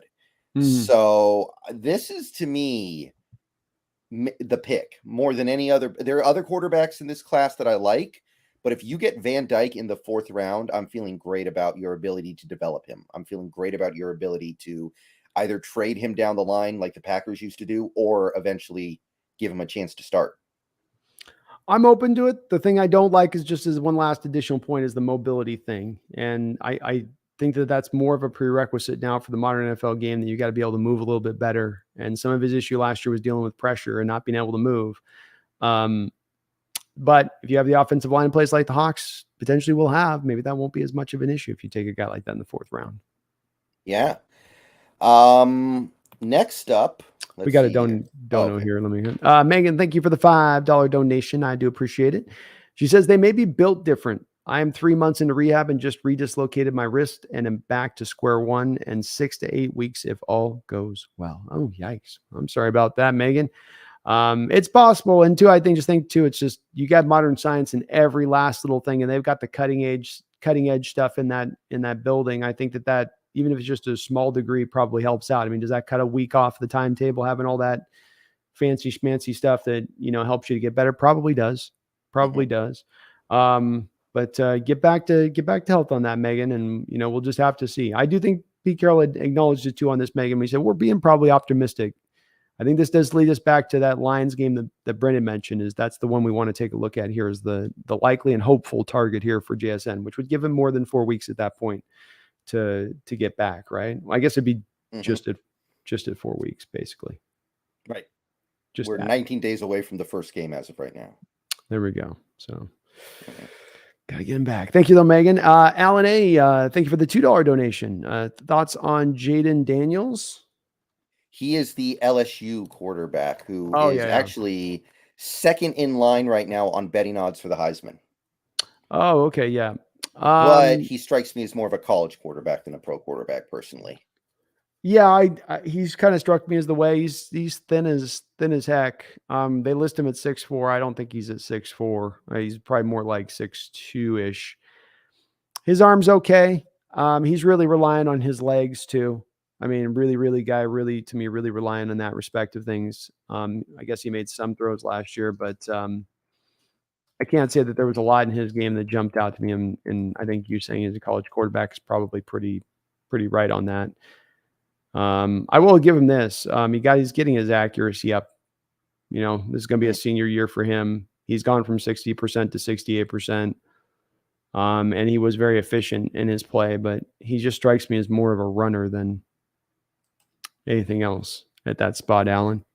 You know, but I always like to see the improvement over time of a college kid, you know, going from this to just keeps getting better and you can really tangibly see it.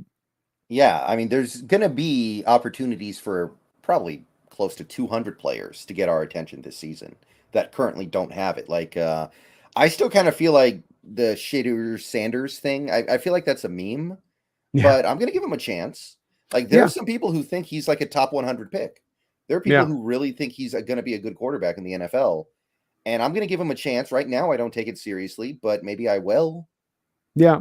I'm open to be convinced on these guys. There's a chance Jaden comes out this year and he's able to give you a year where he puts a stamp on what he did last year. And I mean, if he comes back, throws near 70% completion percentage, and you know, it will be impressive, and he's going to get drafted at that point. I mean, what's nice about him versus some of these guys we're talking about, Brendan, is I think he is at least a little taller than some of them. He is really thin, and the arm strength isn't the greatest with him, but the productivity's been there. You know, so we'll see. And I'm the same way with on Shaw Dewar. He's not really on my radar right now, but I'm open to being convinced if he can come through with it. Right. Snail and Alan, thank you for that donation, man. Snail, thank you for the $2 donation. He says Cam Ward is better than KJ Jefferson. I'd rather have him than KJ Jefferson. Yeah, I mean, I'm probably apt. Me and Brendan are probably apt to both agree with you on this one. In that, yeah, that I think Cam Ward will have the potential of running an NFL offense. I'm not sure that KJ Jefferson has that capability inside of him. And so I've, you know, a lot more faith for Cam to develop into that spot. We just need to see more tape on Cam. He's coming from 1 year at, what was the name of that college he left? Lenore. It was no. It was the Word Incarnate. Word Incarnate. So yeah, he's leaving Word Incarnate to come out here for last season. It was a good opening step for him. He had some games where he really was, especially down to crunch time, was really impressive. And we'll talk about him in a second. But I think we agree with you, Snail, on that. I don't know if the NFL and our evaluation of outlook on this, where Brendan puts him at a later point in the draft, it's because this is really where we also see the outlook of the NFL and how they're currently viewing these guys much more than us. Right. But I agree with the statement, at least in terms of who I'd rather have. Yeah, I agree as well. Thank you, Snail. All right, so we got 2 more 4th round guys as of right now. Again, this being the guy coming up who is replacing Will Levis in Kentucky. Devin Leary, who we did talk about some last year. He is transferring from North Carolina State, and he was good there. He got hurt last season and only played about 6 games. Mm-hmm. But the year before, he was actually really good for NC State. So there is some credibility here. Now he's just got to take it home in this senior season for him. So what do you got on Devin Leary? Devin's good passer of the football, good natural passer of the football. He's kind of, to me, the Jay Kaner, Brock Purdy kind of type, a little bit, but less accurate. I mean, that's the thing that stands out with me, is I think that even in his good year, the accuracy wasn't great. It was okay. And last year, I think he was even dipping back a little bit in that respect. Had thrown 4 interceptions in his short period of time out on the field with that injury. So 11 touchdowns to 4 interceptions, which isn't bad, but it's also like, yeah, but it's not great. And so 6'1", size limitation worries already there. Not the strongest of arms, and then you're not super accurate as well, and not really greatly mobile. So, he's going to rely on accuracy, anticipation to throw, reading coverages well is something he's going to have to lean into and win at the line of scrimmage. And that's the thing to monitor with him, but not a guy that I have a lot of heights of hope for. It seems like every draft has like 5 Brock Purdy types now. It does, man. And I think that we've got to label them in that way, not to throw shade at these kids, but to make sure that we don't get too overexcited. You mentioned college quarterback, and there's things guys can do on a college level against other college guys or guys that aren't going to be playing on Sunday. And you can't just translate that and say, well, they did it there. Well, they're going to do it here. And especially when you can see that obvious limitation that they're dealing with. Yeah, can't make all the NFL throws. Oh, he doesn't have NFL size. You start stacking those things up, and it just is. To me, it reaches a spot where it's like, that's a bridge I just can't cross. And I don't think that that's going to be functional at the NFL level. Maybe it can back up and come in for a couple snaps here or there, but I want to look a little bit higher if I'm looking to be picking a quarterback than that. Right. Okay. So that's Devin Leary. Neither of us are crazy about it, but day 3 is probably about right. I mean, there were like 5 quarterbacks like this who went in day 3 last year. Aiden O'Connell, who is actually playing really well in the preseason so far for the Raiders, I guess. It's Aiden Brady is what I think I'm hearing his name is being called now. Yeah. One more 4th round guy, and this is the guy we were just talking about briefly here, Cam Ward of the Cougars. I got to watch him a lot last year because, Pac-12 stuff tends to be on TV. Mm-hmm. It's the only thing that's on late at night, right? Because you've got it's 11 p.m. and you're looking for a college game to watch, and it's probably Wazoo or UW or USC or something. So I liked this. There's obviously some rawness here. I would especially point out the Apple Cup, because even though Wazoo lost the Apple Cup, I thought Ward played really well in that game for what he could do. I was really impressed with his pocket presence. And even though he's not fast, I was impressed with how he ran. I thought he played really well in the Apple Cup and gave his team a chance to win. I know it wasn't overwhelming, but watching him play, I actually came away feeling good about the future of Cam Ward. So how do you feel about him?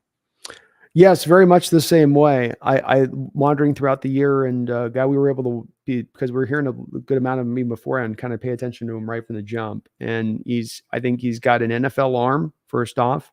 I think that he's got a ballsiness and a gunslinger-like mentality that he brings to the position that's always going to appeal to me. He's not going to play scared. He's not going to not be willing to put it in there. I loved the come from behind nature that they had in a few of their games last year, where he was really having to guide and direct that, and sometimes make some of those miracle man-like plays happen in order to get it done, where WSU wasn't stacked up with a lot of talent offensively, right? They kind of have to get by a little bit there. Mm-hmm. I loved his decision-making in the pocket. I loved the subtle pocket movement. The guy understands how to take the step a little bit left, a little bit right. He's not the most mobile guy. He's not statuesque, but he understands pocket mobility. And sometimes that can be every bit as valuable as the guy that's like Jordan Travis, who goes out and scampers behind the line, Fran Tarkenton, Russell Wilson-esque, pirouetting here and spinning there. It's an efficiency thing where he's still able to accomplish just as much, but he's being more efficient and getting through that pocket and finding the open guy. So he went through multiple reads at times and watching his tape. Love that part about him as well. Another guy that I think could be very much a riser by the NFL's view of this versus where he is coming into the year, by the kind of performance that he could have. I've liked Cameron Ward as much of a WSU prospect as far as anybody coming out of that college, probably going back at this point to, dare I say, Drew Bledsoe. I mean, I like him even more than, and I know what's his face has been a good quarterback here at this level when they've asked him to play, and what's Minshew. I know he's been really functional and good. But this guy's got more natural talent than I think Minshew has, as far as at least his physical ability goes. Easily. Yeah, I don't even think it's very close there. I think I would agree with that. So, I mean, this seems silly to say now, but you like him more than you liked Ryan Leaf coming out? No. Okay. No. And I obviously Ryan Leaf got on my nerves, and I was, I'm a UW guy too. So it's like, there's a little bit, but Ryan Leaf was, we forget about this, but he was uniquely freakish in what he did. I mean, he was just, he was Big Ben before Big Ben, essentially. Yeah. I mean, that was where he was heading to become. If he had his head on straight, that's what I think he would have become. Mm-hmm. But Cam Ward, this to me would be another person that I would consider to be one of my guys. If you can get him, Yeah, even in the third round, I'm feeling great about that. agreed. Like if you were to ask me who were my guys of the guys we've talked about, who I would be really excited to get, given draft slotting, Mhm. likely draft slotting, it's Riley Leonard, Van Dyke, Ward, and maybe Joe Milton. Those would be the guys that I would be like right now. If the Mhm. draft was today, those would be my guys. And I would go with Travis, Milton, Cameron Ward, and I actually would include Penix on there too. So I think Penix Okay. would fit in this offense for what we want to do from a West Coast offense aspect of things. But those would be my guys. All right. Final guy, and this is my super sleeper Real quick, because I. we've got a Oh, big no-no, so I want to make sure I okay. acknowledge this one. Upo, thank you for the $50 donation. Upo, that is a very, very kind of you. I really do appreciate that donation. He says, I love this show. This is the first out of 100 Seahawks 2024 draft shows. This show establishes the baseline for us to adjust over the next 8 months. Most teams have 10 scouts that do nothing but watch college football all year. Megan and I appreciate you both. Well, thank you, Upo, so much, man. I really do appreciate it, and I'm glad Brendan was on board doing this. I want to do this as well. We could see this year with kind of coming in the draft, the value of kind of building this up slow but surely, because we think it'll be entertaining, and we think it'll also help in our evaluations of these guys going through here too. On top of it, Yeah, this kind of stuff is not going to be for everybody, but for those who it is for, I think this stuff really helps get you pointed in the right direction, because for a lot of people, they don't really like college football. They don't have a team. They yeah, watch because I want to figure out who my team should draft. yeah. That's all they're here for. Well, and sometimes that could be a lot of why I watch, to be honest with you. But that's why we want to do these shows too, is to give you guys an efficiency of which teams can I pay attention to, which teams can I not be. If they're on the TV, look past. I don't. It's not really anybody there. It's going to be stick to kind of where we think we're likely to kind of hit, or guys that are likely to come aboard here with the Seahawks. So yeah, we're going to be doing a bunch of these shows as we go through the season and giving updates on these guys and who's gaining steam, who's losing steam, and whatnot. Throughout this year. And then by the time we hit the draft season, Brendan, we'll be on it. We'll have all these guys back to forward, back to front. But Upo, thank you for the $50 donation. You are very, very kind for that, man. Appreciate all of the support. Yeah, thank you, Upo. Appreciate that. That's what this show is for. Hell yeah, brother. Hell yeah. Appreciate you, man. All right, one more quarterback. This is my super sleeper. Currently projected to go undrafted, actually, back end of the 7th round at best. So he's got some work to do, but he was a guy who I monitored last year. I was impressed. It's Grayson McCall of Coastal Carolina, currently projected, like I said, to be a late 7th rounder or a UDFA. But for that slot, that's pretty good. So obviously there's some stuff missing here with him. That's why he's going to go in the 7th round if he's lucky. But for a 7th round pick, I kind of like the guy. What do you think? Yeah, another undersized guy with arm strength limitation stuff. Another in the little bit of the Devin Leary type, a little bit. I will say this: there's a gutsiness to his willingness to throw certain balls and on guys that might even be a little bit covered, where he's going to trust that I'm going to put the ball out here on this outside shoulder, and this guy's running step for step with him, but the corner doesn't have his head turned back. Or if even the corner has his head turned back, I know I've got a tight end like Isaiah Likely a couple of years ago, who the kid could throw it up to and he could just go get it. And he knew it. So he could throw those trust throws. And so it is nice to have those guys that have the lighter arms who know, like, I got to throw some balls in there where I got to just try to trust my guy to go get it. And if he doesn't get it, nobody's going to get it. And so he's going to have a good highlight film as McCall, Brendan, when he comes out. And he's got my share of folks who mentioned him in my chat quite a bit. But he is a guy limited. There is the limitation there. He's not necessarily upwardly really mobile, but he throws with great touch, great precision, great accuracy, and will be creative in where he puts the ball. Like, he will understand, I got to put this right there to give this guy the chance of it. So the other guy can't come in and knock it away because I have a little bit less arm strength, right? Like, I got to be a little bit better about my placement because of that. And he gets that part of it, which I like in his game, but there's a lot of limitations there on the other side of it, unfortunately. Yeah. So those are the 15 quarterbacks that I'm starting with on my radar. Is there anybody that you would throw into the mix here?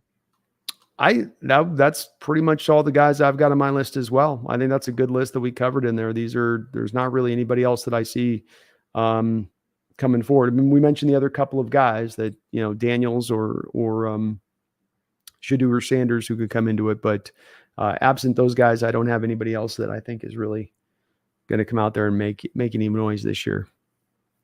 Right. So that's the quarterbacks. That's kind of the fun part. That's the most fun part, I would say. Quarterback stuff is always the most fun. Absolutely. So I skipped running back because we don't need a running back until like the 6th round or something. Yeah, with the Seahawks having 2 second-rounders, we're not going to do running backs here, folks, because it will be later round running backs. Those guys will be determined as we go through the season, not at this moment right now. So it would be a little bit of a fool's errand trying to itemize which of those guys you can go to on that. If you're looking for just a quick top, Brendan, just a quick top 5 backs to look at, Blake Corum is the best in the sport out of Michigan. Raheem Rocket Sanders out of Arkansas, Bucky Irvin out of Oregon, Braylon Allen out of Wisconsin, like a combo of Derrick Henry and Leonard Fournette, and Travion Henderson and Mayon Sanders out of Ohio State. Those are your guys to kind of take a look at. But again, we're not drafting any of them, and so it's not worth looking.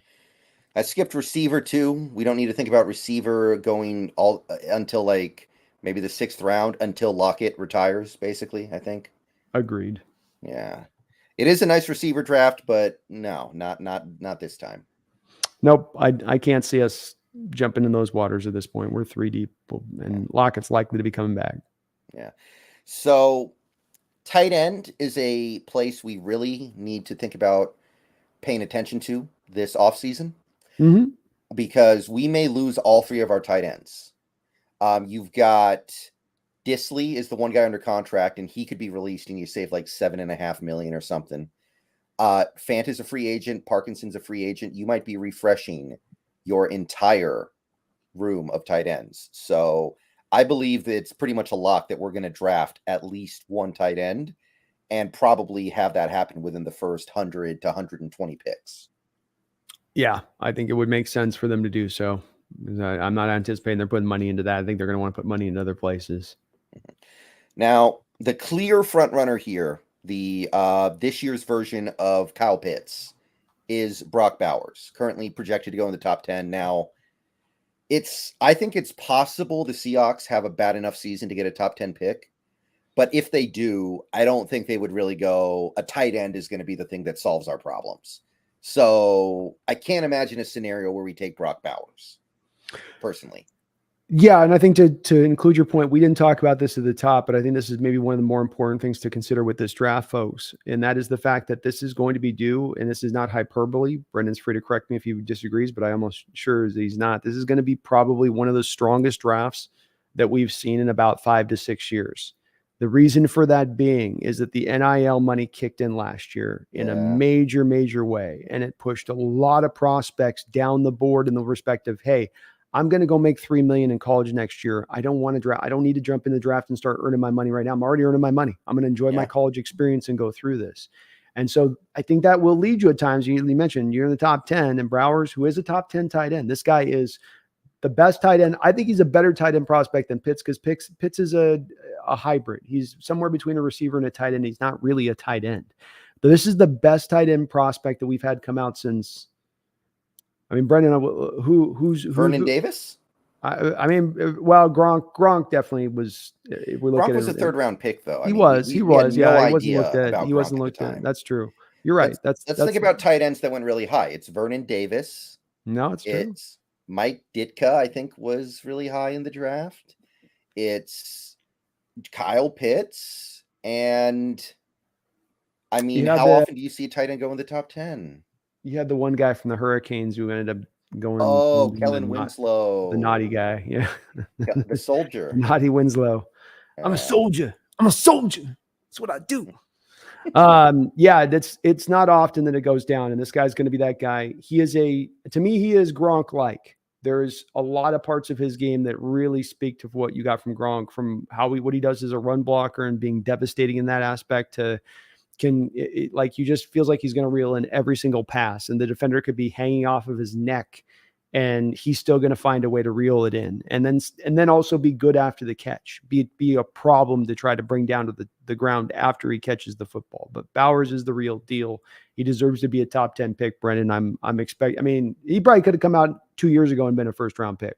Yeah. With where he was. Oh, okay. TJ Hawkinson went 8th overall. There we go. Let's see, what else do we got here? Yeah, the Vernon Davis one was the biggest until we got to Kyle Pitts. He kind of set the new gold standard. And yeah, Mike Ditka was the 5th overall pick. Other than that, I'm not seeing a heck of a lot in terms of guys going in the top 10 at that position. There's been a couple others, but they've all been, the Jets did one year, a top 10 pick like Kyle Brady. It's been happened before, but they've never had any success. And those picks in retrospect, you looked at and you were like, that wasn't a good selection. But Bowers is, whoever picks him is going to be mightily happy with that guy, because he's going to be a difference maker at the tight end position in a variety of ways. But yeah, that's another guy that we're just not going to get. But that being said, if you watch college football this year, you're going to see him a lot anyway, because he plays on Georgia. So yeah, you are going to get a good view of him. You're going to get more than a close up view of this guy. That's for sure. And he's fun. So moving on to the guys who could happen for the Seahawks, the top tight end in this class after Brock Bowers right now is Ja'Tavion Sanders of the Texas Longhorns, projected to be a later first-round pick. So if the Seahawks have a really good season this year and they're picking in the mid to late 20s, somewhere around there, I could maybe see us say, you know what, we really need a tight end. If Sanders is around the BPA at that point, I don't think it's impossible. So Ja'Tavion Sanders could be a future Seahawk. I could see it happening. Do you think he warrants that kind of draft positioning? I can't quite see him as a first rounder right now in my outlook of him. I don't think he run blocks well enough to be a first rounder. That's got to be the part of his game that gets better. He's really athletic, and just he gets right up the football field, very explosive for the tight end position. And I expect him to be very productive this year with the Ewers again, where he could potentially, with the second year production, vault himself into that kind of discussion. But I look at him as more of a second round guy. This type of player tends to go more if they're going to go to their top end in the second round.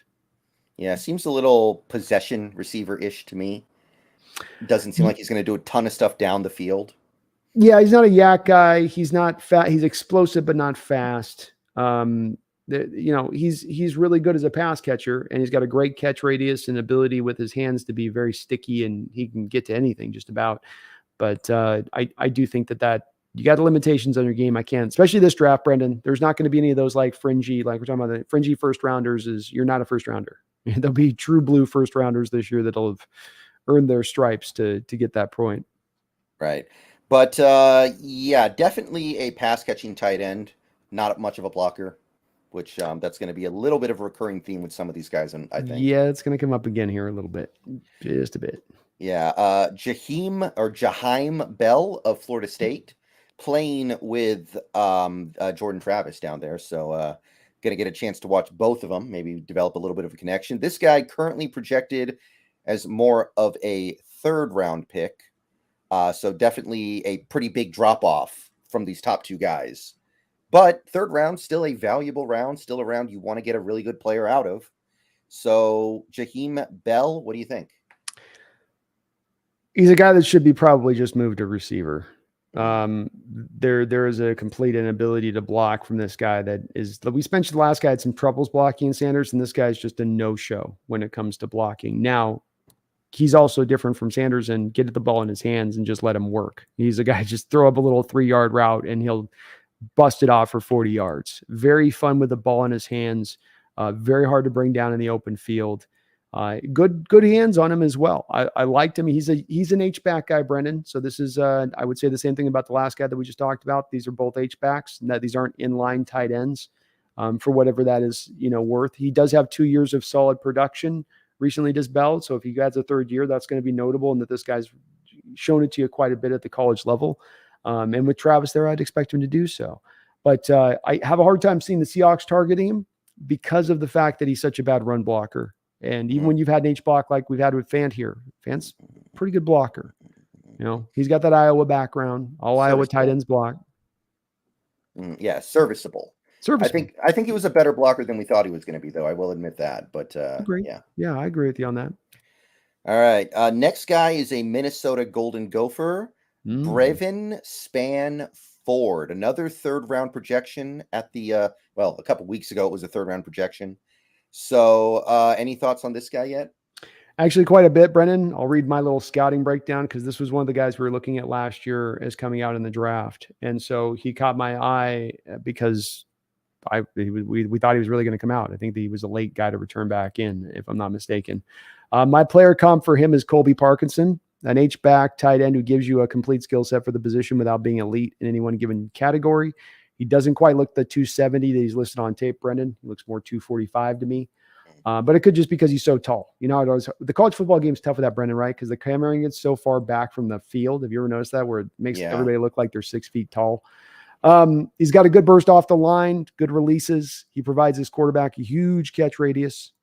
Just a monster. He's not always consistent in getting those catches. Not the best in the contested catch situations. Another one of those guys just so big he shields guys off of him because he's so just naturally large. His best blocking move, he's not really a pure run blocker, but he's really good at like second level blocks, crackback blocks. He's got really good effort and all that stuff, even though he's not naturally a real get in there and, root you out kind of guy in his way of things. But he was fun. I had a little bit more of a fourth roundish grade on him coming out last year, probably why he went back to see if he could be a guy, fourth, fifth round grade, I think is where I had him at. He was PFF liked his year last year, one of the higher graded tight ends out there in Minnesota. But I'd like to, if I could pluck him in the more fourth-ish round, where we got Colby Parkinson is where I would like to go get him rather than the third round range. Yeah.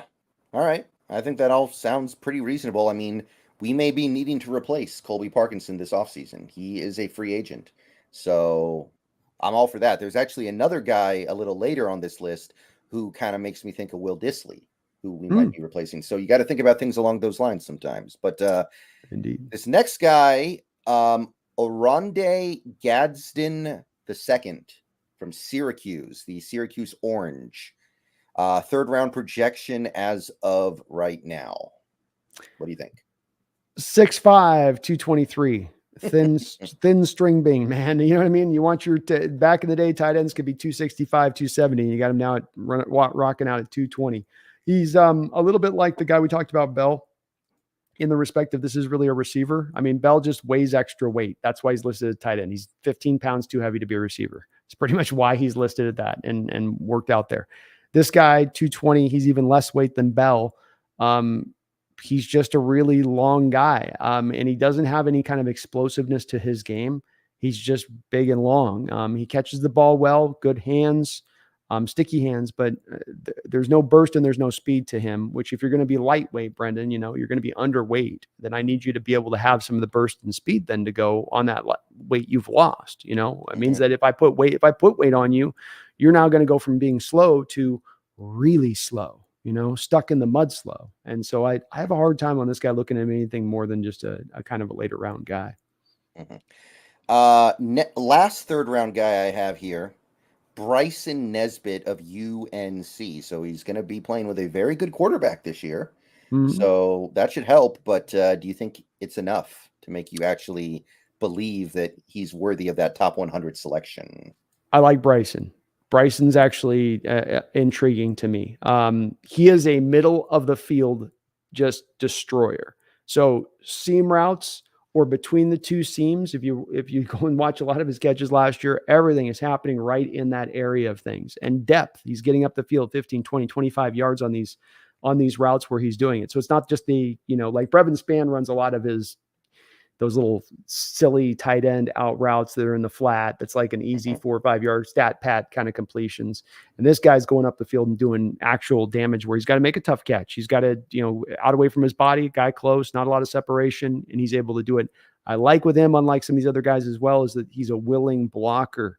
He gets in there and he will do the job in there in that standpoint of things. So you're getting a little bit more of, to me, a complete tight end in his skill set here. but he killed the middle of the field more than any of the other tight ends I've seen so far in this year's draft. He seemed almost times uncoverable. Just run him up the seam on that go route, and it's just like, good night. Yeah. Okay, that sounds like a guy who could really move up past a lot of these tight ends that we discussed. I could very much see it. He's also got a nice. Here's the thing that he's missing, like the other guys might have, like Sanders. Not a lot of explosion or burst to him, but a guy like Bobo, where there's a lot of shimmy and shake to his route running, and he can kind of change up his pattern on how he's running, and that does free him up and clear him then in space. If he's running the seam, he might not just run the seam 100 miles an hour up the thing. He might sort of stagger his gait a little bit and then click it in just as he catches the linebacker or safety kind of starting to slow their feet down a bit. So he's got a good feel for it and how to run those routes and how to do what he does. All right, so that wraps up the tight ends that are currently projected in the top 100. I'm gonna have you do me a favor real quick. I got to grab something real fast. Just if you respond to this real quick, no problem. I will be right back. Let's see here. R. Sanchez, thank you for the member for 10 months. Would we trade talent now for picks to combine with our picks to move up and grab a quarterback? I don't think so, because we're trying to have success now. That's something you typically do when you're, well, not tanking, but it's typically something that you do when you're trying to when you're acknowledging the fact that your team is no good right now and you're trying to make your team even worse so you can get better picks and you can become really good later. So I don't see this as a very realistic possibility. I think that even if we were bad, which we're not, even if we were bad, I don't know if Pete would be willing to wave the white flag like this. I don't think that's something that he would really be into doing. So I'm not seeing this. The only two quarterbacks that you could move up for anyway would be Caleb Williams and Drake May, who are both likely going in the top 5. And in order to move up, you're going to need a lot more than Flotsam and Jetsam. You're not going to be able to like get up there with 3rd round and 4th round picks. You're going to need like 2 or 3 first rounders, some second rounders, and you're not going to get those by trading guys like the guys who people talk about as trading Noah Fant or Darrell Taylor. Like Noah Fant might be worth like a 5th round pick. Darrell Taylor, if you're lucky, is worth like a 3rd round pick. Those picks are not going to get you any closer to one of the top 5 picks this year. Yeah, and thank you, Sanchez. Thanks for holding on there for me, Brendan. Sanchez, thank you for the 10 months as a member of the channel. I do appreciate it. Will we trade talent now for picks to combine with? Yeah, I think like Brendan, you just said you don't see it likely happening. No, for a couple different reasons. Like the players we have that we could trade are not going to get big hauls of picks. Mm-hmm. And you need big picks to move up high enough to get the top quarterbacks. Like you're not going to trade Noah Fant for a 5th round pick and then use that 5th round pick to trade up to number 1 to get Caleb Williams. That's not going to help you. Yeah, I agree with Brendan on this one, Sanchez. Also, because these two quarterbacks are not going to be tradable for, as we spoke about at the top with it, we're just the teams that land on that spot of 1 and 2, and that's the only 2 quarterbacks we're talking about trading up for. I don't see Penix vaulting himself in a 1st round discussion, the Hawks trading up for that, or Milton with the Tennessee Titans elevating himself to 1st round discussion and the Hawks trading up for that.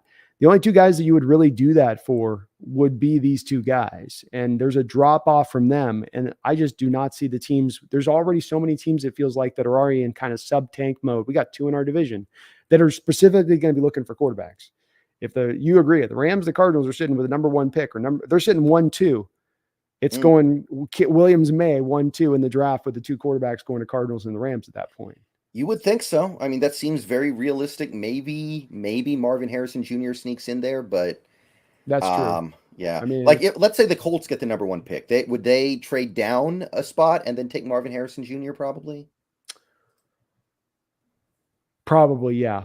I would think that would be their move with it, is let's get, especially where their roster is, needing help and wanting to knowing that they're going to need to kind of build this back up again. So I do think that would be probably the case.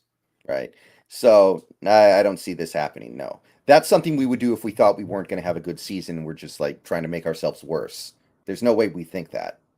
No, I agree. I don't see us doing the pick thing. I could see us trading guys initially, Brendan, for guys for, like Sanchez is kind of saying in a certain way here, where you move a guy for picks and then package those picks, but then you would do that to me for a trade deadline deal. Right. is how you would look to do that. That's And so possible. that's to me more possible than that scenario you posted on that there with how it would go. Okay. Two more tight ends. These are two day 3 guys. This next guy I like. He strikes me initially anyway as the best, or at least one of the best blockers in this tight end crop. It's Cade Stover from Ohio State. Kind of Yeah. a Will Dissly type, kind of a slower but trustworthy, methodical, heady player who's going to give you plus blocking and plus receiving. Currently projected in the 4th round. I like this guy a lot. Yeah, I'm good with the Disley comp. I think that there's not a lot of explosiveness or speed there, so he's going to be limited in that. This will be a guy that doesn't even on that Ohio. He's going to need that Ohio State fast track. Let's just put it that way on his pro day. He's going to need every bit of that fast track to give himself a legit speed. Probably a 4.7 plus guy is what he's probably running. But he's got really good hands and good body control. He can catch from a variety of different angles on things. He can come back to, he's got a good feel, like a receiver's feel for coming back to the ball. And when CJ had to extend plays, he was a guy that he could go find at times. CJ Stroud, he could find him on plays, on those off script kind of plays. Also like him a lot as a blocker, and one of the few kind of pure inline guys in this draft, if we want to be honest with it, with that too, where, you know, it's Browers, Nesbitt, this guy. I mean, most of these other guys are kind of more into that H-back. He's Spanford, I guess, if you really want to believe his 270 thing, but I don't know. Even he plays a little bit more like an H-back than a true inline guy. So one of those few guys that you got here, and a guy like Cade Stover, you know, a guy that probably NFL teams are going to just love his tape and get, maybe he may be a guy they'll overlook some of the metrics with on, because they just like the way the tape looks. But he's a fun player, and I think the Disley comp is pretty good, pretty accurate. All right. Last guy is Caden Presscorn of Mississippi, another 4th round guy. I don't know a ton about him, but he's getting a little bit of buzz down there in that early day 3 area. So how do you feel? Don't have anything to really offer on this one. On some of these guys, I wasn't able to get to him. This was just one of those guys I didn't quite have a chance to take a look at. But down Mississippi, I think he's got the quarterback. Who's that kid down there that they got? Oh, He's one of the guys we didn't talk about him, but shoot. I know who you're talking about. I can't remember his name. Hold on. Let me see if I can figure this out. Okay, so he's playing for Ole Miss. Ole Miss's quarterback right now is it's Jackson Dart. Oh, okay. I was thinking of somebody else then. Not Jackson Dart. Okay. Yeah. Although I do get some people in my chat sometimes talking up Jackson Dart, kind of getting excited about him, which, you know, I don't know. Maybe he could be like another Holton Allers. You never know, man. These guys, it's as you say, it's fluid. It's a fluid situation. I will say this: he looks like he's a good overall graded guy by PFF, which is nice out the gate. So it looks like he might be a good all around tight end. 6'5", 255 is his listed weight. So maybe another guy that we have along the lines of being a little bit more of in that inline basis of things, and not as much just the H back kind. Which, like you say, we're going to probably need both. You know, you're going to probably need both the H back type and the inline guy. So it's good that there's both varieties in this draft. Okay, so that's the tight ends. There are going to be others. There are going to be some late round guys, but I feel like a lot of those guys haven't manifested at all yet. Like, we don't even know they exist yet. They need to go out there and do it this season in order to become that. So I think that's a pretty good look at the tight end list. Offensive line, I didn't really do tackle for obvious reasons. There are going to be great tackles in this draft, though. Don't get me wrong. Yeah. There's some really good tackles. Joe Alt is probably going to go in the top 10. I think there's it might have been an Ohio State guy who's probably going to go top 15. But the only tackles I looked at were guys who are likely to move to guard in the NFL. That makes sense, right? Absolutely. No, I agree with you. And like you said, there are some really good ones. I think Georgia's got one. Alabama's got the right tackle. You mentioned Alt. The Penn State kid is, he would have been the first tackle off the board if he's another one of those when he's one of those guys, the NIL guys, where he would have been the first tackle off the board in this last draft. Didn't go back to school to improve his draft stock. It's just because he wanted the extra year of college and he was getting paid out there in Penn State. So why not? But that kid's as good as you'll see as a prospect out there. But yeah, it makes complete sense. We're not looking at that. Yeah. 20 years ago, when Matt Leinart stayed back for one more year of college, he did it because he knew he was going to probably be a bust in the NFL, and he was like, "I'm having so much fun here. Have you seen the USC cheerleaders lately? Like, I'm Oh not going yeah. anywhere." But he was the only guy who could do that. He was in a very unique situation. Now everybody can do that. Oh yeah. No, it's a lot easier. And this is the thing is this is the one weird year with this, Brendan, because it will get to an equilibrium state, right? Like this is the weird year because everything got pushed to this year. But eventually everything will get back to the equilibrium of normal draft is normal draft. You'll just happen to have guys a little more advanced along than you'd normally get 10 years prior because they're staying in school a little bit longer. But this is the one year that'll be interesting because there'll be the glut. You'll have a guy going in the fourth round of this year's draft who might have been a second rounder this past year. And Exactly. that's going to help you from a value standpoint. Mm-hmm. But let's start with left guard here. Okay. Good collection of guys here. I really think this is a good left guard draft, better than the last few. Yeah. A couple of these guys are playing tackle in college football right now, but I don't think they're going to play tackle in the NFL. Yes. To be clear about that. This first guy is a natural left guard, though. He's playing left guard for OSU this year, Ohio State. It's Donovan Jackson. He has a first-round grade, very late first-round grade, though. So he is currently leading the field. What do you think? Yeah, he's 6'4", 330, big mauler type out there. Kind of your sort of typical in that respect. Really, really long arms. I think I've said that he might have even up to 36-inch long arms or something like that in that neighborhood of things. Oh, wow. So I don't know if that's true or not. These are unofficial measurements, of course. If he gets guys locked up, they're pretty much going to stay locked up. He's got a lot of natural power in there without those arms and stuff. So you're not getting away for the most part. Aside from when it does go wrong, it kind of goes really wrong, and he'll get kind of off of his feet, off balance, and guys will get free when it's the few rare occasions it happens. But he deserves to be an upper level looked at, guard. I do like the other guy we're going to talk about a little bit more in a second here, a little bit higher than him. But everything you want from a natural physical standpoint, as far as on a guard goes, he's got it, and he's got the prerequisite strength to make it happen. And a big part of, I think, the interior of that Ohio State ground game last year was, Paris Johnson's on the outside and DeJuan Jones on the outside. But when they want to go up in the middle, this guy was a lot of who was creating those holes over there for them. Yeah. So I respect him. He's definitely a good prospect, but I'm not so sure about using a first-round pick on him, especially if I can spend a second-round pick on this next guy. And I don't even know if that's going to be possible. He might have a really good season. I'm high on this next guy here. This is my favorite. It's Cooper Bebe of Kansas State, currently projected to be a second-round pick. He's playing tackle right now. I think he'll move to guard in the NFL, and I really like him. I think he'd be a great fit for this offense. This is kind of my guy at this position right now. Yeah, and he's my guy as well with this. My scouting report, crazy kinds of powerful. He doesn't need to hit you with a full windup. A glancing blow will send you to your knees, and he's mean with it. Always looking for a rib shot when a guy is already locked up, like let's say in pass protection. Love his help willingness from the guard position in pass pro. When he's running a double team block, space is going to get cleared. Played some left tackle in 21 and held up well, though he's just a pure left guard or right guard next level. He's a left guard all day, by the way. Though I wouldn't call him quick. He's fluid athletically for his size and moves comfortably in space. I saw him pull across the formation and also lead out in front multiple times on tape. A guy I looked at a lot because we weren't sure up until about the 25th hour, Brendan, last year, whether or not he was going to come out in the draft or not. So, I've taken a long, hard look at this guy, top 12 rated guy by PFF last year. We talked about the last guy. The thing we didn't mention on the thing that we've got to remember with these guys in the guard position is mobility. Mobility. It doesn't have to be the only thing. It doesn't have to be the number one thing, but it's got to be considered in these guys' evaluation and the outlook of them. Ohio State tends to have a little bit more of these big trash can guys. So I didn't like Luke Wilper. Remember, we talked about Luke Wilper a lot also on that Ohio State center from last year's draft.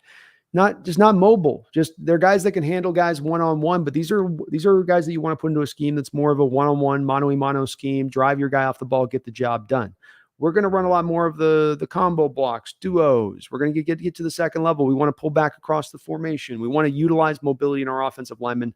Cooper Bebe's got that enough all day long. Hell, the guy, anytime a guy's played tackle, Brendan, is going to guard, you don't have to question to me a little bit of his mobility at that point from what you're going to require from the guards. So I love Cooper. I do believe he's going to be a first-round pick. He is a better prospect than Osiris Torrance. He's a better prospect at the guard position. Who was the other kid that went?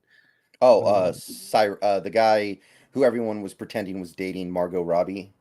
I don't know if you ever saw that meme, but he was the guy with no two front teeth and yeah. Okay, yeah. Cody Mock. Cody Mock. That's right. Yeah. Cody Mock. He's better than those two guys considerably. I love this kid. If we could get our hands on him, he's one of my favorite prospects really on in this upcoming draft. I know it's a guard. I know it's left guard, but Damian Lewis, if you were to move on, you slide this guy in. Yeah. Look out.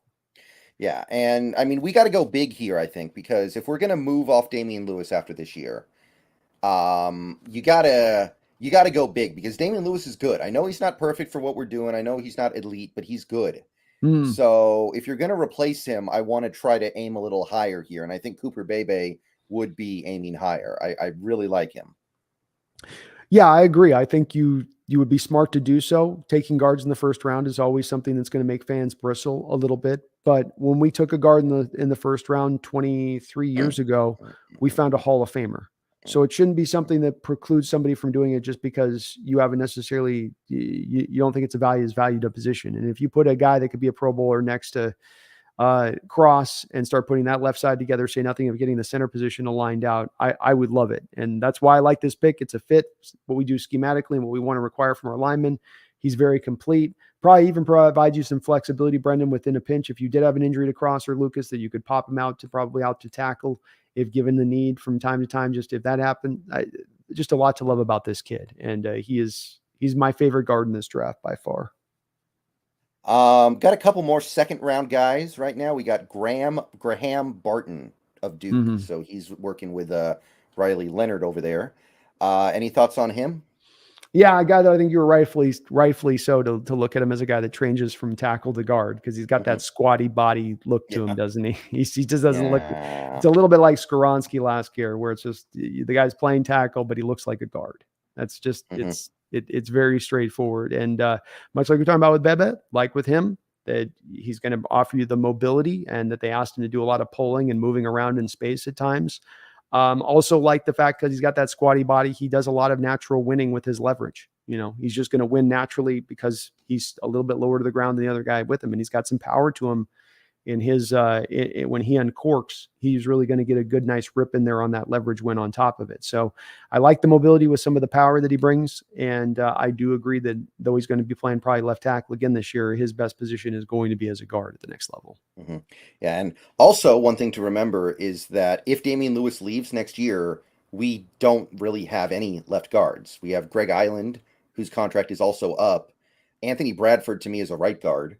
So at that point, we would, and by the way, even if you include Phil Haynes, he's not under contract next year. So we would basically have no left guards. We kind of need two. So even if you did get Cooper Bebe, I would not mind double dipping on another guy that you like, because that's a huge hole going into the offseason right now. Agreed. And this is where we're going to be pretty consistent on this, I think, throughout our draft coverage on this, where it's a position where you want to build your line up and I like the idea of making it a strength of the team. And you do that by building both from the front end and for depth, but front end too on top of that. And the thing you mentioned Damian Lewis, it's been nice with Damian Lewis in that he's been able to really settle in at left guard.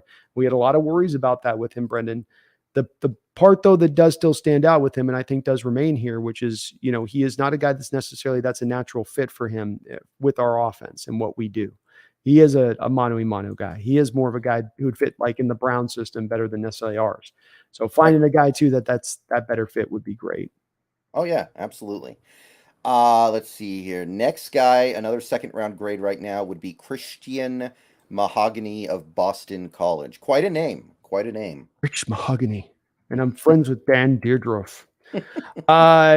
Yeah, these next couple, I don't have a lot to go off of with these guys that I've had a chance to really take much of a look at with these, unfortunately. Yeah, I kind of feel like all these guys move pretty well. This isn't like your typical draft where you're looking for left guard guys and it's really hard to find someone who can move. and play in space. I feel like a lot of these guys are going to be at least decent at it, probably better than Delu. So that's kind of the thing that got me excited about this draft class. There's a lot of these mobile guards. Some of them aren't even that small, but a lot of them are a little undersized for a guard. But I feel like Christian Mahogany was pretty solid in that area. I feel the same about Jordan Morgan, this next guy from Arizona, 3rd round grade right now. And the last guy I think is really interesting. He was at Alabama last year, and I had my eye on him throughout the season. And he didn't declare. He transferred to Miami, and I like what I see. I really like Javian Cohen, too. Okay, Javian Cohen to Miami with Cristobal down there. Yeah. I thought he was going to come out and get drafted last year from Alabama, but didn't happen. And he strikes me as one of these guards that really knows how to play well in space. And I would love if we're due to get a draft that's got a little bit more of these guys, because in recent years we haven't, like we had with Osiris Torrance last year, just we've had a lot more of these guys that are just kind of big guys that don't, do a whole bunch on it. And that does seem to be, just in looking at some of my notes here for Cohen, that seems to be a little bit more of what he does run when he is. He's not a dominant run blocker, but a guy that does move in space in the run blocking game. And he's really good in pass protection. That's what I've got in my notes with that. You mentioned too, the Morgan kid out of Arizona. I think that's worth watching for people that are out here in the West. That's a guy with really good size, and then was a good overall player for them on that in addition. So another one of those complete guys that comes to the position here, because we'd like to ideally also get a guy that can do both parts of the game rather than just leaning into the run blocker only kind of guys like we did probably 6 and 7 years ago with the types we would be looking for. But Cohen's interesting, man. 6'4", 305. That's a good size. That's the kind of size where you'd expect a guy still to be able to move around. You get him up into that 330 range, Brendan, and it's where they can't move as much as well, or they've got to be kind of freakish to be able to move well at that size. All right, so that's about it for the left guards. There are going to be others, but a lot of the times when you have a left guard that projects to go day 3, it's because they can't move well enough to do left guard stuff, so they kind of move over to right guard. It's just one of those things where I feel like you don't see a lot of good left guard prospects in day 3. No, you don't. I mean, they're as valued as ever, because they're still always taking on the 3 techs and the blind side, backside rushers over there, and they've got to be able to handle it. And there's a different skill set. I always rail on it. There is a big deal, different skill set between the right guards and the left guards. Even in our scheme, that you want mobile in both, but if you're going to pick mobile on one or the other, you want to probably pick mobile to the left guard than the right guard. Okay, center up next, and this is going to be quick. I really only found a few guys. Not a stellar top end of the draft for centers. Now, I know we got Oluwatimi, and everyone's excited about that, and I am too, but he's the only center we have under contract next year. Evan Brown's a free agent. Joey Hunt's a free agent. Liam Ryan's a free agent. So at the bare minimum, best case scenario, we are going to need a backup center for Oluwatimi. And I think there's a scenario where you bring in somebody that you like more than Oluwatimi, and Oluwatimi becomes the backup. If you can get better, why not do it?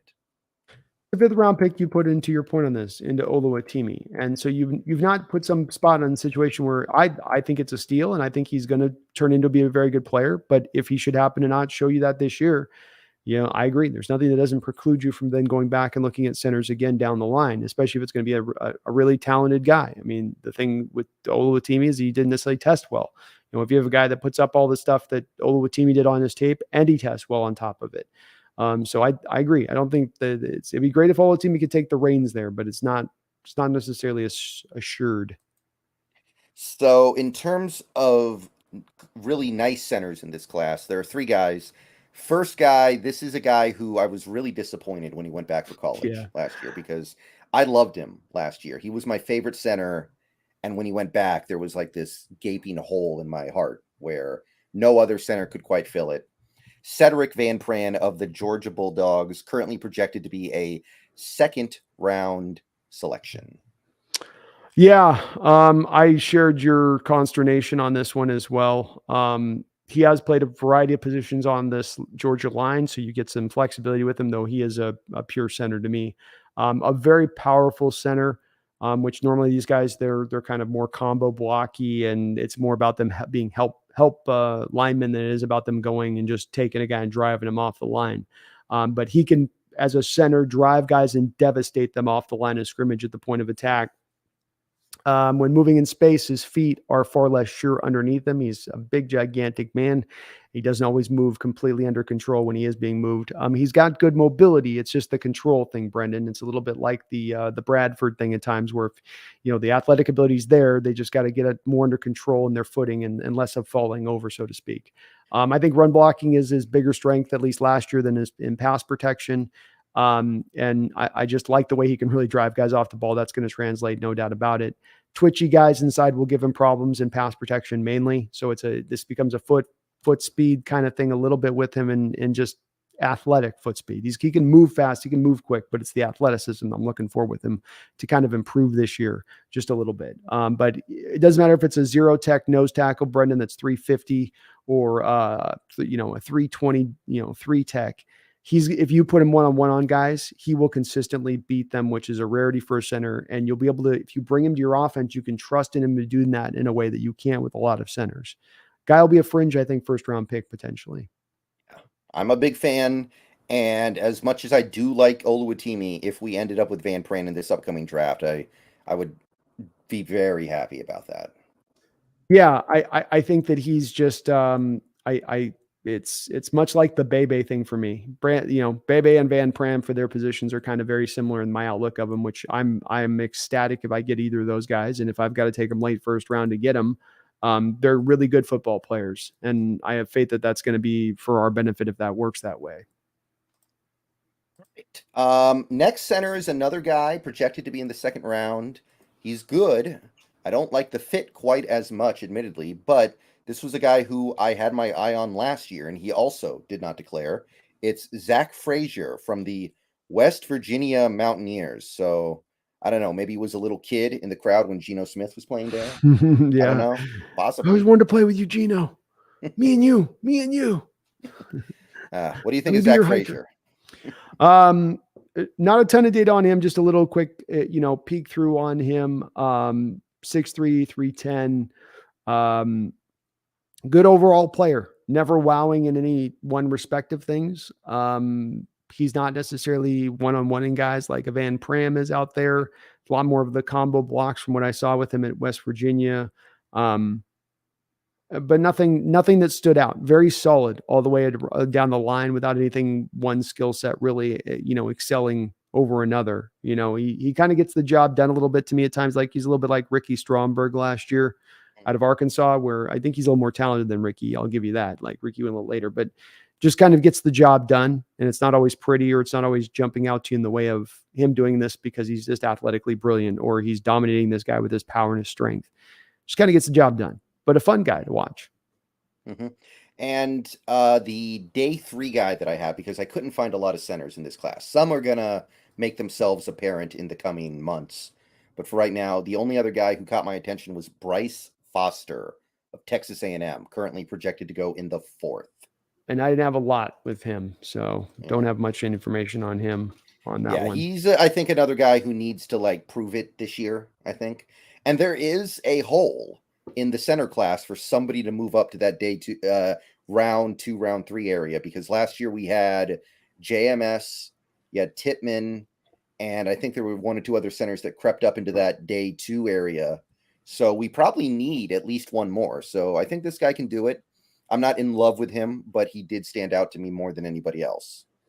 And I think you got to go back to, he had 2021. I was double checking my notes. He played like 750 snaps in 21, did Foster, and then he only played in 4 games last year. So he's a guy that just didn't have as much stuff to go off of last year, really.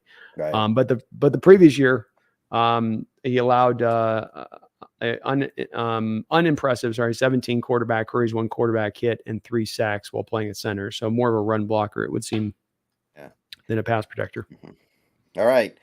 Now we have right guard. This is going to be pretty quick. I could only find a few guys here, and I'm going to stick hard to my philosophy here. Right guards are easy. You can find them everywhere. They're all over the place. You go outside, they're laying around on the ground. You just got to pick one up. I'm not interested in spending a super high pick on one. Like if I do, he better be Zach Martin. He better be a future Hall of Famer. Agreed. Yeah. I'd love to do better than what we have right now, but I'm not going to overextend myself to accomplish it. So I got one third round guy. It's Brandon Coleman of TCU. He kind of stood out to me as being the best right guard in this class of guys who are more natural right guards. Yeah. And I don't think his movement skills are horrendous either. So if you're talking about having him in this offense, I think he gives you some pretty decent size and some movement ability. And he's a bit of a mauler for that movement. He's a little like the Ohio State kid we looked at the left guard, but he's the equivalent of the right guard, where he's more of a big natural, to me, mauler in what you're looking at him to do. But then he gives you a little more mobility than you normally get from maulers, who tend to be a little bit more tree trunks in the ground, not really going to get from point A to point B very well. And I do like that part of Coleman's game. You can go back and watch a lot of the fun runs from DeAndre Miller last year, and Coleman was a big part of those runs where he was at. Him and the other guy that they had, I forget the other offensive lineman they had. TCU. God, that was the other. You were mentioning the mock. That was the guy that I was trying to put with Cyrus Torrance. It was that Steve Avila, the other big just trash can, doesn't move kind of guy. But this guy I like. Yeah, the right guard. He's got a little more mobility than you usually get from those guys. Mm-hmm. Also got a couple of fourth rounders here as of right now. We got a Georgia guy, Tate Ratledge. So if you watch college football this year, you'll see him a ton, because I think every Georgia game's on national TV pretty much. So should have no issue checking him out. Yeah, pass blocker, no run blocker. So pass blocking looks phenomenal. He doesn't create anything in the run blocking game. That's the part very clearly that he needs to improve this year. 6'6", 310. Some of that's probably got to be the hard part of just a guy at 6'6" trying to get down there, Brendan, and get into the leverage of things, I would imagine. But that was my initial view of him, was just there's definitely a very big difference between what he does as a pass blocker versus what he does as a run blocker. Mm-hmm. And we also have Dylan McMahon of North Carolina State, also a fourth round grade. And I don't have too much on that one. Yeah. I just kind of needed a third guy, and he was the best I could find. Again, a guy who combines the mauling abilities that you want in a right guard with the mobility that you want in this offense decently. Not over the top, but decently.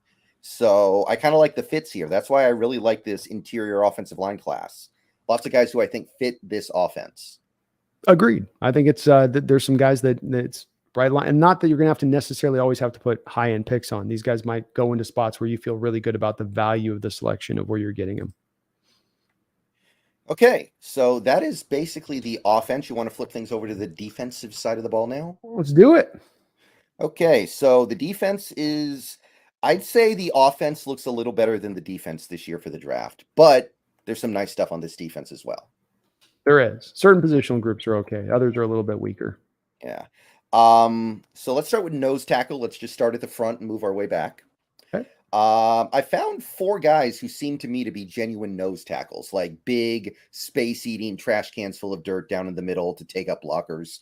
I don't even know if we really want that anymore. In fact, this offseason kind of indicated we feel like we'd rather have more quicker, mobile guys down there, but maybe that doesn't work this year, and we decide, okay, you know what? We need the trash can full of dirt. We need Al Woods. We need what was the guy's name? Atba Rubin. Remember that guy? Ataba Rubin. Like these guys who can actually just eat up space down low. So these are the 4 guys that stood out to me. We got Tylik Williams, first of all, another Ohio State guy, 2nd round grade right now. So Ohio State will be on TV plenty, so you'll definitely have a chance to watch him. Any thoughts on him? Say that name again. Tylik Williams. So Tyleik. Yeah. So he's listed 6'3", 320. He looks a good 340 to me. Stout 0-1 tech guy. I love when they do that with those guys. Like, don't put me as 340. It makes me sound fat. No, you're 340, dude. In your bra. Yeah, in your bra. He's good. He's got that slow burn power. So he's not a quick power, heavy hand guy. It's kind of like slowly that power kind of works on you over the course of the play a little bit. He is very strong and hard to move. Good hustle. He'll chase more than those normal big bodies will sometimes chase. There's not really a lot of production to go off of with him. If you look at last year, there wasn't really much there for him. But I do think he has a solid all-around game. He's an active guy. I wouldn't want to make a high pick of him. But as far as nose tackles go, as a later round kind of guy or mid-round guy, I guess is what we call him, not bad. You know? Currently, he's a second-round pick. I wouldn't be surprised if he falls because of the devaluing of the position. Yeah, I can't see him going anywhere in the second or third round. He's a day 3 guy to me all day. I just, he can step forward this year and maybe provide a little bit more, but he doesn't bring enough as a pass rusher, and he's not as dominant as a run defender to draw that kind of spot, in my opinion. Real quick, sorry, we'll make sure we're just on the donos here. Sector 7, thank you for the $2 donation. Says, sorry if this is already covered. What the F is up with the injuries? Well, thank you for the donation. I appreciate you on that. I think everybody goes through this. Yeah. If you go through every team, they're all sorry. Well, let me let you start with that one, Brandon. You started off with that. Yeah. I think this happens to every team in some capacity. The question is, how is it going to happen? Is it going to be a lot of little injuries, a few major injuries, or both? Like, those are your 3 options. You're not going to go through a football season where you just have basically no injuries. It's never going to happen. It's too violent. Mm-hmm. So you can either have a lot of little injuries, you can have a few major injuries, or you can have a lot of little injuries and a few big injuries. I know which one I would rather have to deal with, and it's the one that we're living in right now, a lot of little injuries. Yeah, amen to that. And I can't offer a lot on top of that Sector 7 other than just you're getting them back. Everybody's coming back, and they're not guys that you're looking at missing half a season when you get them back. Maybe in all of these guys, in a worst case scenario, we're missing a handful of games of them as we lead into the season. And I think that's as good a situation as you'll find throughout the course of the league. Is there's teams that are a little bit better, maybe, but it's as good as it is. We're not on the bad end of the scale where a lot of other teams are at, where they've already lost guys to season-ending injuries, and they have another guy who's not going to be back for the first 8 weeks of the season, and they have this guy. We're not in that territory. So it looks bad because we're in it and we're hearing about it, and it's all kind of coming at once. But let's also remember with this, folks, in that the team tends to be pretty conservative with the injury situation. They tend to be very, unlike other organizations where it sounds like, Brendan, you get that thing of like, out of every movie, every NFL movie that's ever been made, there's always the medical guy who's like forcing the guy who's got head trauma and bone sticking out back on the field. And the coach is like, I don't care if he's injured, get him out there. That's always the cliche thing. I think the Hawks operate a little bit in the other end of that scale when they look at their players and getting them back from injury and trying to push them on the field. Yeah. It's been their track record. Mm-hmm. So that'll cause me maybe a little more conservative here too. So more guys sit out just because they're trying to be a little careful, or get it, things like, Mike Morris's long shoulder thing. Let's just get it dealt with. Let's get it knocked out, as opposed to fight through the season. We'll deal with it at the end of the year. Let's get what production we can out of you with what you're dealing with now. And they just try to, I think, jump on stuff, which is probably a smart approach on injuries. Correct. Okay, we got one more nose tackle that is currently a second-round projection. It's Nazir Stackhouse of Georgia, another Bulldog. What do you think? Stackhouse, yes, pure run defending nose tackle. That's what he will be. There is no pass rush at all from him. Excellent holding up at the point of attack, also hustling down plays normal tackles don't get to. So there's some similarities between him and the other kid that we were just talking about a second ago in certain respects. He has probably good top end speed for being a 6'3", 330, 320, 330 guy, Brendan, but he takes the first 9 yards. It's like a guy with a good 10-yard burst, but he's going to need the first 9 yards to get to the burst. Does that make sense? Yeah. I get you. And so it's not a first step quickness thing. And that's why I say there's really no pass rush this guy's got. He's very rough. The previous guy is very rough. These guys are very similar in that range, but nose tackle, run defender, stout at the point of attack, strong as hell. Some of the traditional things you look at from a nose tackle, they bring. Though you mentioned, what is the value of that in the modern age? What is the, Let's remember, Mozzie Smith went in the first round. It's true. It's true. I mean, and that's a guy that we're talking about he was pure run stuffer. You did not look at him and say that's a guy that's going to give you anything from a pass rush. So maybe there is, maybe there is a bit of a value to that. And, Quinn's running a lot of the defensive like we're running in certain respects down there in Dallas now. Right. Okay. Third round guys now. We got another Texas Longhorn. It's Tivondre Sweat. Another guy we've been looking at for quite a while. Another guy that late in the process, going back to school. He played edge in 2021 and then went down to a season-ending injury that cost him 2022. It sounds like the plan last year was to move him inside and would have been a good one as he's missing the snap to be impactful off the edge. He just wants to lock guys out, try to throw them away, and find the ball carrier. So he's a stack and shed guy, Brendan. We've seen a few of these guys through the years, right? Just and then locate the ball carrier, and then I'm going to throw you. And it's a blunt force trauma every time kind of situation with these guys, right? He is able sometimes to bounce off the block at the edge of the arc and find a pathway to the quarterback, but most of the time he has no get off or plan of attack. Setting the edge was just all right, which I read the wrong thing here. Sorry. I just totally reread my Mason Smith outline. So do that. I thought I was reading. Okay. Tavonde Sweat, a massive man, just takes up 3 seats worth of space. He gives you more pass rush than you'd normally get from a man of his build, but he also gives you less ability to hold up at the point of attack than you'd normally like to see. He's got some strong paws and will bat around linemen and get himself loose. He's quick, his quick explosiveness for his size. He commanded his share of double teams, especially in pass pro, heavily rotated in that Texas defensive line. I wonder if he'll only be able to play like 30 to 35% of his snaps per game. He does lose ground in the run game too often on one-on-one blocks. His instincts for locating the direction of the run play are also suspect. So I was a little bit, and sorry, I misread that at the top of my notes on this. Okay. I do remember now this a little bit more to Tavondre in a little bit of the tweener where he's giving you pass rush, but then he doesn't give you what you want traditionally from the nose tackle. So I'm getting more pass rush than I normally get, but then I don't get the traditional stuff enough. And the pass rush you supply isn't all that really impactful. It's okay, Well, is it possible that's the middle ground between what we're getting this year with Jarran Reed and what we would have gotten out of Mozzie Smith? Very well, maybe could be. This could be the guy that you do find that happy middle territory with. I really do not like, for as big as he is, how much he gets pushed around in one-on-one situations, especially. I did not like that.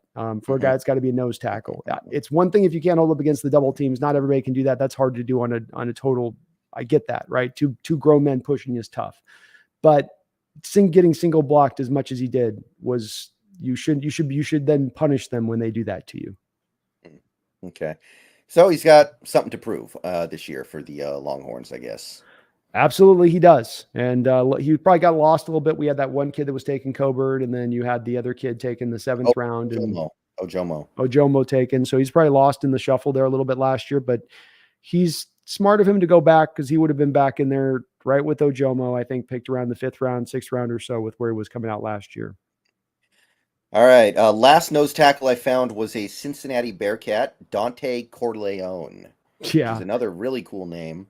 Very cool name. I mean, I don't know if he can possibly live up to that name. Yeah, I don't know either. I don't know what the 320 weight thing is on the college level either, because the guy's 320 in his chest. I mean, he's got one of those Derek Brown chests, right? That are like, normal human. If you're looking at the side of him is like this, Brendan, but these guys are like this.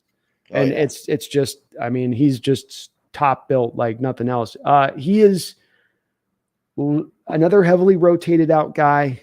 Some of these guys, man, people knocked Carter for it last year, but I kept saying, man, these defensive linemen get really, really rotated out quite a bit. And that was the case with him last year. It is notable with him, though, his power. He may be the most purely powerful defensive tackle I've seen on tape so far. Well, no, there's a couple guys we'll talk about more power, but as a nose tackle, of the guys we're talking about, he's the strongest of this bunch that we're talking about, I think. Potentially, at least his punch. He's got the easiest nickname in the NFL if he actually makes it. Like, giving this guy a nickname, I mean, it's Dante Corleone. You take one syllable out, you're good. It's incredible. Like, got to do it, man. You got to do it. Actually, even if he's not good, he's got to do it. The Don, that's right. It's perfect. Yeah, I love it. Okay, so those are the nose tackles that stood out to me, guys who could really become that trash can full of dirt. But a little more interesting and pretty good in this draft, pretty good crop of defensive linemen. And when I say defensive linemen, I'm talking more about 3-tech, 4-eye, those kinds of guys. Right. So these are the guys who move a little bit more, who do a little more in terms of like putting up actual numbers. They're not just trying to set up blockers. They're actually going out there and making plays. So defensive line, I don't think I need to tell any Seahawks fan that we could use some help on the defensive line this upcoming offseason. I don't think I need to explain that. You guys all get it. You guys are smart people. Yeah, this is also, Brendan, one where this is what we need. And then this is also, I think you could make the argument of maybe you were probably on point with saying that the strength of this draft is most likely on the offensive side of the ball. But I will say that you can make an argument that the strongest positional group in this draft might be defensive tackle. And so that's a position of need. It's also a spot that we could strike and really stand to get one or two bodies even here.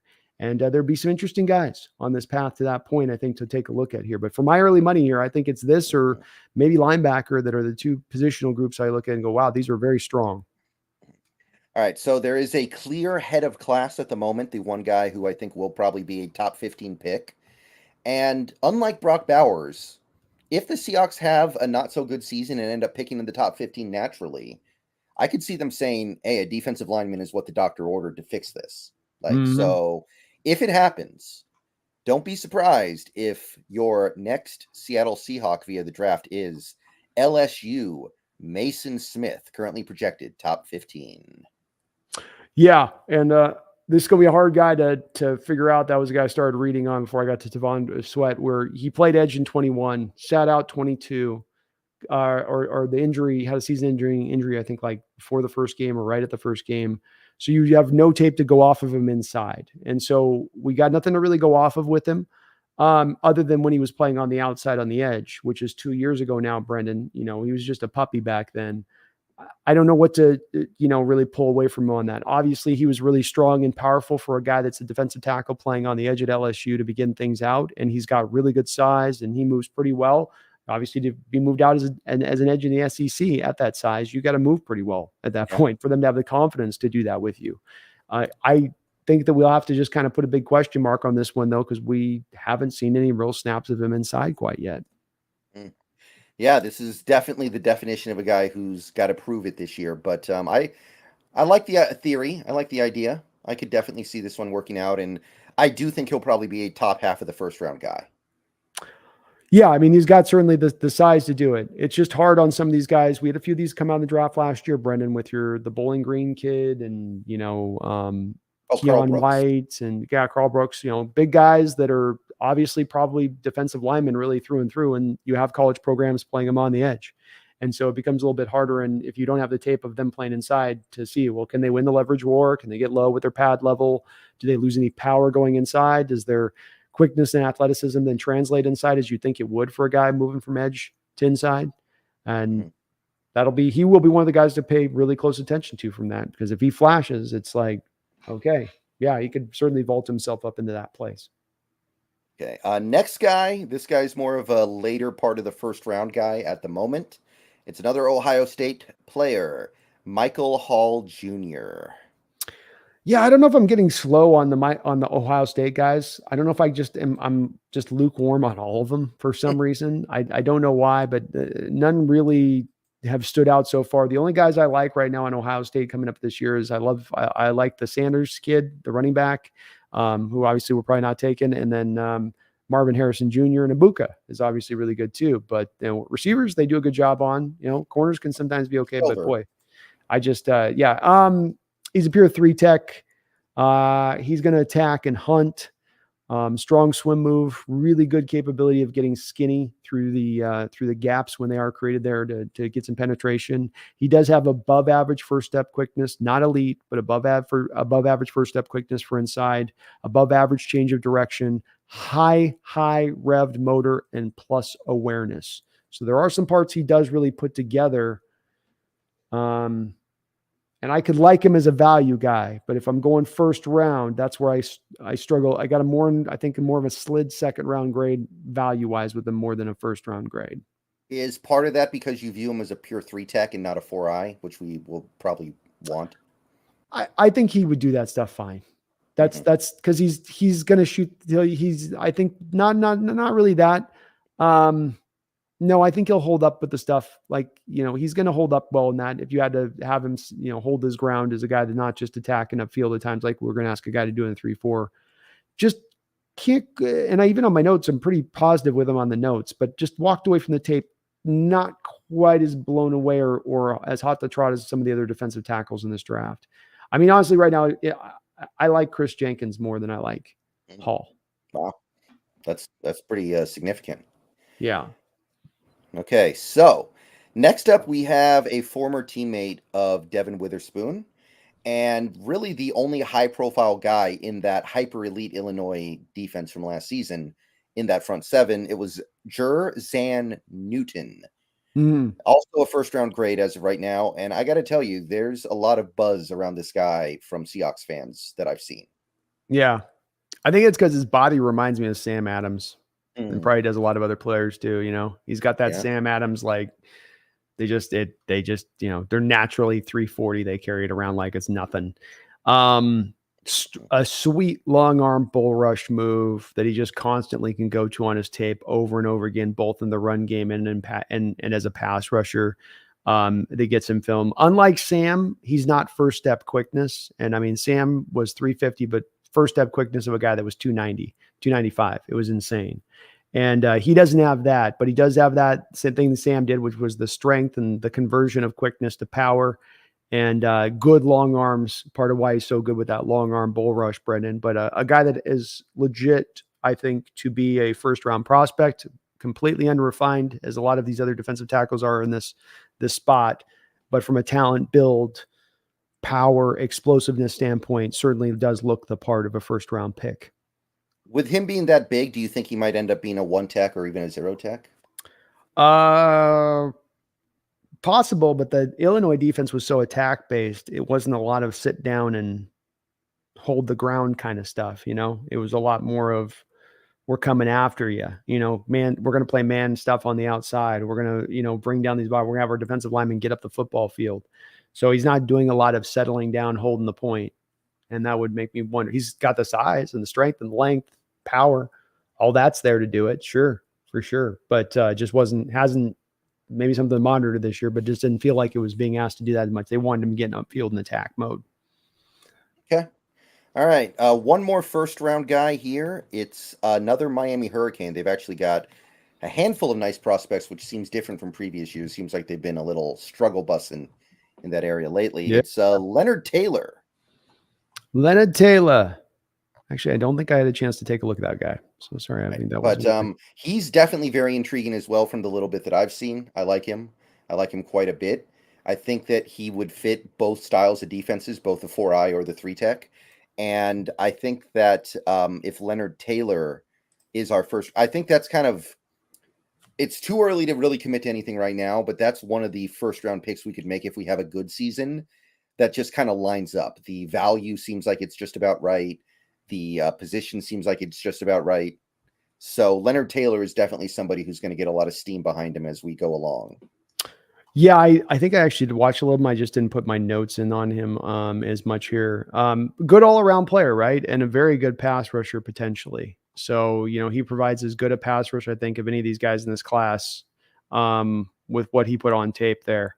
So fun all-around player there. And you're right, it's been a while since Miami's been able to cook out a good defensive tackle. They've gotten some edges out in recent years, but a strong defensive tackle come out there and have some, you know, effect. But I like the pass rush part of what I saw from him, especially that stood out to me with him. We got a fun name here in the second round from Clemson. It's Rook Orhoro. Yes, 6'4", 295, disruptive defensive tackle, and he excels at shooting the gap. So I think this is, you talk about kind of a pure fit for our defensive scheme and 4-eye in it a little bit. This is kind of that kind of guy where let him attack a scheme, let him attack a gap, get him uphill, and let's go. Upper level quickness. He is a killer of reach blocks, Brendan. So a guy that could be really tough for a 49er Ram team, because when teams try to get to him on a reach block, he's so quick off the ball, the reach block can't get there. Over and over on tape, you'd see some of his penetration coming from that place because the college level is trying to run a lot of that stuff now too, as well. So I really do like his fit. He does look to me as his best fits, probably either the 3-tech or as the 4-eye guy, but I think he could work all around before. Good, solid in both the run and the pass. Not great in any one given respective either, but good all the way around. And I like this guy's upside, man. I like what I saw with him out of Clemson. That's a defense got a lot of guys on it. That'll be a team to take a look at. But he was impressive to me. I thought he did jump out with some of that penetration. All right, let's stay with Clemson and go with his teammate Tyler Davis, who was a guy I remember looking at last year, thinking he might come out, and he didn't. Yeah, a guy that's probably provides more flexibility than Aurora. Aurora is going to get up the field. This guy can do some 1-3-0. I think he's front and scheme fluid a little bit in that respect. He has an unusual ability to slide laterally faster than the lineman blocking across from him. And so it's not first step quickness, it's lateral first step quickness. And so he's quicker going lateral than the guy across from him. And then that creates for him then putting the pickle of that guy to have to kind of react to that. And so I get laterally fast and then I get upfield. You're kind of in recovering. You're only able to glancingly get to my side of my arm or get to half of my body. And then I can kind of squeeze through the rest of that crack, or I can call upon what he does is really call upon a rip move to finish that off, Brendan. But then he does two different things I really like in combination here. Because then once he gets the tackle thinking about the lateral, he'll just then attack with a bull rush. And he's 6'2", so he's a lower guy that wins the leverage war. And so then he's got the tackle kind of thinking I'm going to go lateral. And then you're right into my chest now. And he gets into the chest and wins the leverage war at that point to walk that guy back. And he can do that off of those counter. And then even has kind of a third counter where he can kind of bounce off the block, get back that lateral quickness after engaging first with the bull rush. So he goes between those three things as his kind of attack mode a little bit on tape. I was impressed with him. I like a little bit of his quiet upside to him here a little bit. I don't think he's a first round talent guy that can push up into there, but as a guy with I think kind of an interesting skill set. He's got a plan. He knows what he's doing. He's got a little bit of a technician's mentality in there a little bit, which so many of these guys are just, they're running like the chicken with their head cut off. Just, I want to go real fast. I just want to go real dependent on their physical talent. Yeah. Their gifts. Yeah. And this is a guy not necessarily just doing that, which I thought was impressive. Mm-hmm. Yeah, they're going to have one heck of a defense. Oh boy, they might have 6 or 7 players on that defense get drafted. Yeah, the offense might be crap, but the defense is legit, and all these guys I'd like. It's a little bit like I don't think there's any of them so far I've seen that I'm like I wouldn't want that. They're all fun, impressive players. Yeah, if they didn't strike out on DJU, that would be a very dangerous team this year. It is. That ukulele hurts them bad, doesn't it? Where it's he just did not pan out, and you're right. That's takes them down, and they're not able to be talked about in that national title contention. The fact that they're able to enjoy the fruits of that Lawrence national title. That's what this draft class came from. Was that them running so strong at that time? That's where they got all these guys, but they didn't get the offense taken care of. And if you don't do that in the modern college level, it doesn't matter how good a defense you put together. It's run by the offense. Right, one more second rounder, Brandon Dorless of the Oregon Ducks. Yeah, Brandon Dorless. Not a big fan of his 22 tape. He feels like a bit of a tweener to me that mainly played defensive end for Oregon. I'm not seeing any explosiveness or power from him. He does look pretty athletic for his size, but he has absolutely no plan of attack. He got some snaps of defensive tackle. He looked okay from what I saw, but I wasn't blown away by it. Maybe a move in my notes I put, perhaps more of a move inside full time for him would suit him best because he's not going to have a future as an edge in the NFL. So another Carl Brooks, Keon White guy, dude, where it's just hard to make the evaluation of the guy when he's coming off the edge and he should be an inside player with his size, body build, and all of that. Okay. Third round guys now. We got 2, and you just mentioned this first guy, Chris Jenkins of the Wolverines. Yeah, a very kind of compact defensive tackle, not a lot of bad weight on his body, just put together, strong, chases down plays. He's to me more of just there's just a physical presence to him in the defensive line that I really do like. I like how active he is. I do obviously have a little bit of you and I've talked about this, I have preferential for guys that are former sons of players. I think it helps them more than anything else. And I just like what I saw from him last year on the tape. I thought he flashed when my eyes go to him and started watching him, really locking in on just him on that Michigan line. He'll do the dirty work. or he can do the flash and try to jump into the backfield and get some penetration. And it feels like he's asked and tasked with doing different things at different times in that defensive line, which is why maybe he doesn't flash as much as like, Jer'Zhan Newton from Illinois, who's in a defense where he's just getting upfield 24/7 and on attack mode. So there's a little more of the dirty work to me with Jenkins, and that's why maybe that he's not pushed up as high, but a guy that I do feel is going to eventually at the minimum get into a second round state by the end of the year, and who has maybe even an outside possibility of pushing himself into first round discussion. Yeah, there's definitely going to be some guys like that. Remember, until like, I think as late as like mid-season last year, Devin Witherspoon was considered a 5th round pick. And then all of a sudden everyone realized, wow, this guy's really good. He definitely needs to go higher than that. So there's going to be guys like that for sure. It's guaranteed pretty much. Absolutely. Happens every single year. Last defensive line guy, Mekhi Wingo of the LSU Tigers. You want Brandon Mabane? You want Brandon Mabane back? It's been a long time since we've had a Brandon Mabane. This is Brandon Mabane, man. And I loved Micah Wingo's tape. 6'1", so he's got that Brandon Mabane build to him, right? Where I'm going to win the leverage war every single time, and there's not a lot you can do about it because of the fact I'm just built low to the ground. Strong, powerful, hard to move, top level run defender. He also provides some really good quickness like Mabane did so that you can have him do one gapping as well. So I love the fact that I can go between 2 gapping, 1 gapping with this kid, hold the point of attack, go into attack mode. Most of these defensive tackles, including these 3-tech 4-eye guys, do one or the other. This guy can do both and do it both really, really well. I'm hoping he really steps forward this year. I loved his tape. He's going to be the guy sitting there next to, I think he's at LSU, if I'm not mistaken. And so he's going to be there next to Mason, Brendan, and so it'll be interesting to see if he gets a little lost in the shuffle there, sitting next to Mason on that. When he probably is not going to give me opportunities to go attack because Mason will be the guy to get upfield and go get it. But this guy can do that. And I love his hustle. I love his motor effort. Would love to get this guy as another guy. We got Brandon Mabane in the 3rd round out of Cal. Would love to get this kind of kid in the 3rd round too. This would be a magnificent pick in the 3rd round if you can end up pulling that off by what I expect him to play in this upcoming year. Yeah, and the Mason Smith factor should keep his draft value down a little bit, right? Absolutely. That's kind of the cool thing about that. That's right. 100% that should. You'd think ideally. Fun player, though, Brendan. He was one of the funnest defensive tackles to go look at so far of the guys we've watched. Okay, next position is inside linebacker. Again, this is a position clearly like Wagner's going to be a free agent. Bush is going to be a free agent. Brooks might have one more year on his deal, might not. I don't know how it exactly works. No, wait a minute. Well, because he's going to play this year. Hold on. Yeah, this is the last year of the deal. Yeah, Brooks so we're going to need linebackers. And the good news is this is a nice linebacker class. Great linebacker class, 100%.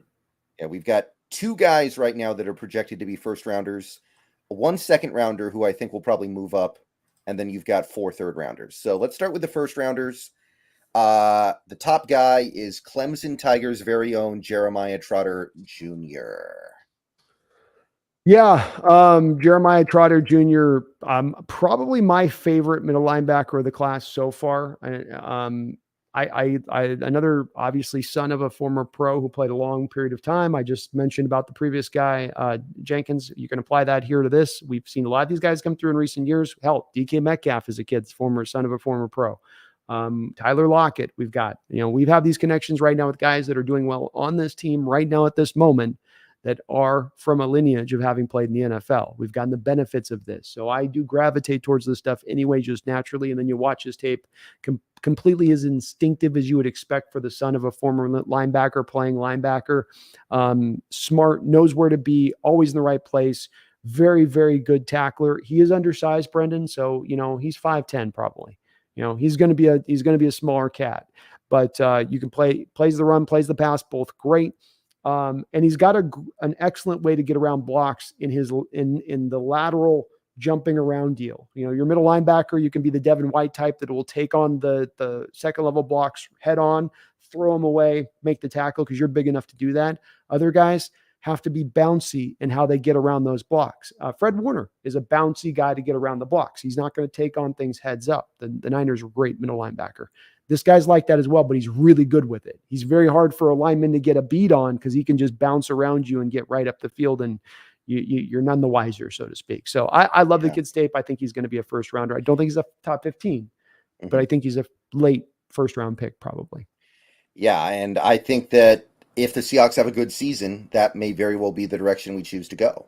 Mhm. Getting a guy like this, it's there are going to be some Seahawks fans that are going to be tough to sell here, just because he's so small. Like Yeah. I think he's smaller than Trenton Simpson was even. Yes. Agreed. Yeah, Yeah, I think he's going to be a bit of especially when they do the measurement. I'm hoping it's not the 5'9" range. Like there's a part of me that's a little worried there it might go to that spot, but it's definitely under 6 foot and well under 6 foot. isn't Devin Bush 5'10"? 5'11" technically Okay, listed, but I mean all that's right. probably 5'10" accurate. I still think those guys get pushed up even when they get accurately measured to the combine. I still think they're about an inch lower than where they're really listed. Yeah, but very, very good player for sure. The other Clemson linebacker is also the other first round guy. So Clemson really stacking it up here. Barrett Carter. Barrett Carter's another really fun player, fringe first round guy. Maybe a little bit more of a toolsy, typical what you want, size, kind of speed, all that stuff. He checks the boxes of more maybe than Trotter, who's just more a natural football player, I would say. But when you turn on the tape with Clemson, Carter's all over the field too. I mean, it seems to be in on everything. His speed and quickness, agility always gets him to the ball. Even if his instincts don't get him there, his speed will get him there, and good all around player. I think he's excellent in coverage too. He can do both. Both of these guys are legitimate in being hyped in the way they are, as both are going to be solid pros and both are minimum second round picks, if not guys that can push themselves into first round territory, even in this day and age when, middle linebackers aren't really looked at and viewed in that way. But he is the epitome of rangy sideline to sideline kind of cat is Carter. So a fun player to watch on tape as well. Just not quite as instinctive, not quite as much awareness as Trotter, but then more physical gifts than Trotter has. Just depends on your level of trust in being able to coach that up, I guess. We could get Ken Norton Jr. as our linebacker coach back. He's pretty good at that stuff, I guess. It's true. That's true. Ken Norton would love him. Let's go back to back with those picks. The other guy who I think you've already said you think will eventually go in the first round is Tommy Eichenberg Mm-hmm. of the Ohio State Buckeyes. Yeah, he's not Kuechly, but he's got enough flashes of Kuechly that I think he's going to talk somebody into becoming a first round pick. This is a little bit of like the equivalency for me, Brendan, of the kid that was out of Iowa that took us some time to figure out. Jack Campbell. Detroit took him. Campbell. Both of us were a little slow on kind of figuring that one out with what was what. He ends up being a 20th pick in the draft. It's a little like that, where there's things you'll like about his game, but then there's stuff about his game where you're like, yeah, I don't know if that's really a first round pick though. But some team will be like, he's cut from the old cloth. He's part of the old, he could have played football during any time, bop. So he will get picked up a bit higher than that. But to me, he's kind of a guy to me. He eats up a lot of tackles and, but I will say this too. I wasn't as big a guy on Kuechly coming out in college as much as others were too. I just, a guy that seemed like he caught all the tackles down the field. There was never any, like, I'm getting TFLs, I'm reading this. It's just sort of, I'm just here to catch things, a lot like, I just, yeah. Mm-hmm. Yeah. So do you think he goes in the first, you do think he goes in the first round? Probably not this draft because this draft's so deep and this will be, I think the two Clemson guys have a better chance, but this draft being as strong as it is just going to push, I think, that kind of guy just to the outer edges of it. He'll probably be early second round, but it's going to be such a strong draft that I think it'll do that. Okay.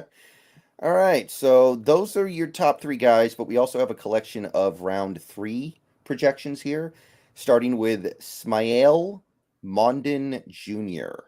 of the Georgia Bulldogs. Yeah. I can't seem to see what it is that makes this kid a prospect other than he plays for Georgia Bulldogs. That's all you need. He didn't flash much in any of the tape that I watched of him. He's out there, he's on the team, he's playing. But everybody else was making plays on that Georgia defense and not him. So I don't see a lot there. This is people to me projecting this one out a bit too much on that one. I know he's put in that role, but yeah, I just didn't see it, man. Yeah, I mean, there's definitely something there. Georgia's been such a factory lately that I can understand why people would just assume that, oh, this guy's the next in line. Yeah, you got the Green Bay Packer middle linebacker got taken early. You got the other kid with the Eagles that was taken early a couple of years ago too. In addition to that, You so had Quay Walker. yeah, Quay Walker. Was that So N'Kobe Dean? Yep, that's right. Yeah. Quay Walker, N'Kobe Dean. That's right. Exactly. So I think that's just, it's like the next defensive lineman for Georgia after, somebody else gets slotted right in there next, but it doesn't mean necessarily to me that they're worthy of it. He's got a long way to go in his game. There's not even one part of his game, Brendan, that I like necessarily. Well, he plays the run well. Well, he plays the pass well. He looks lost in coverage and he's not the guy making the plays in the run game really for Georgia. Okay.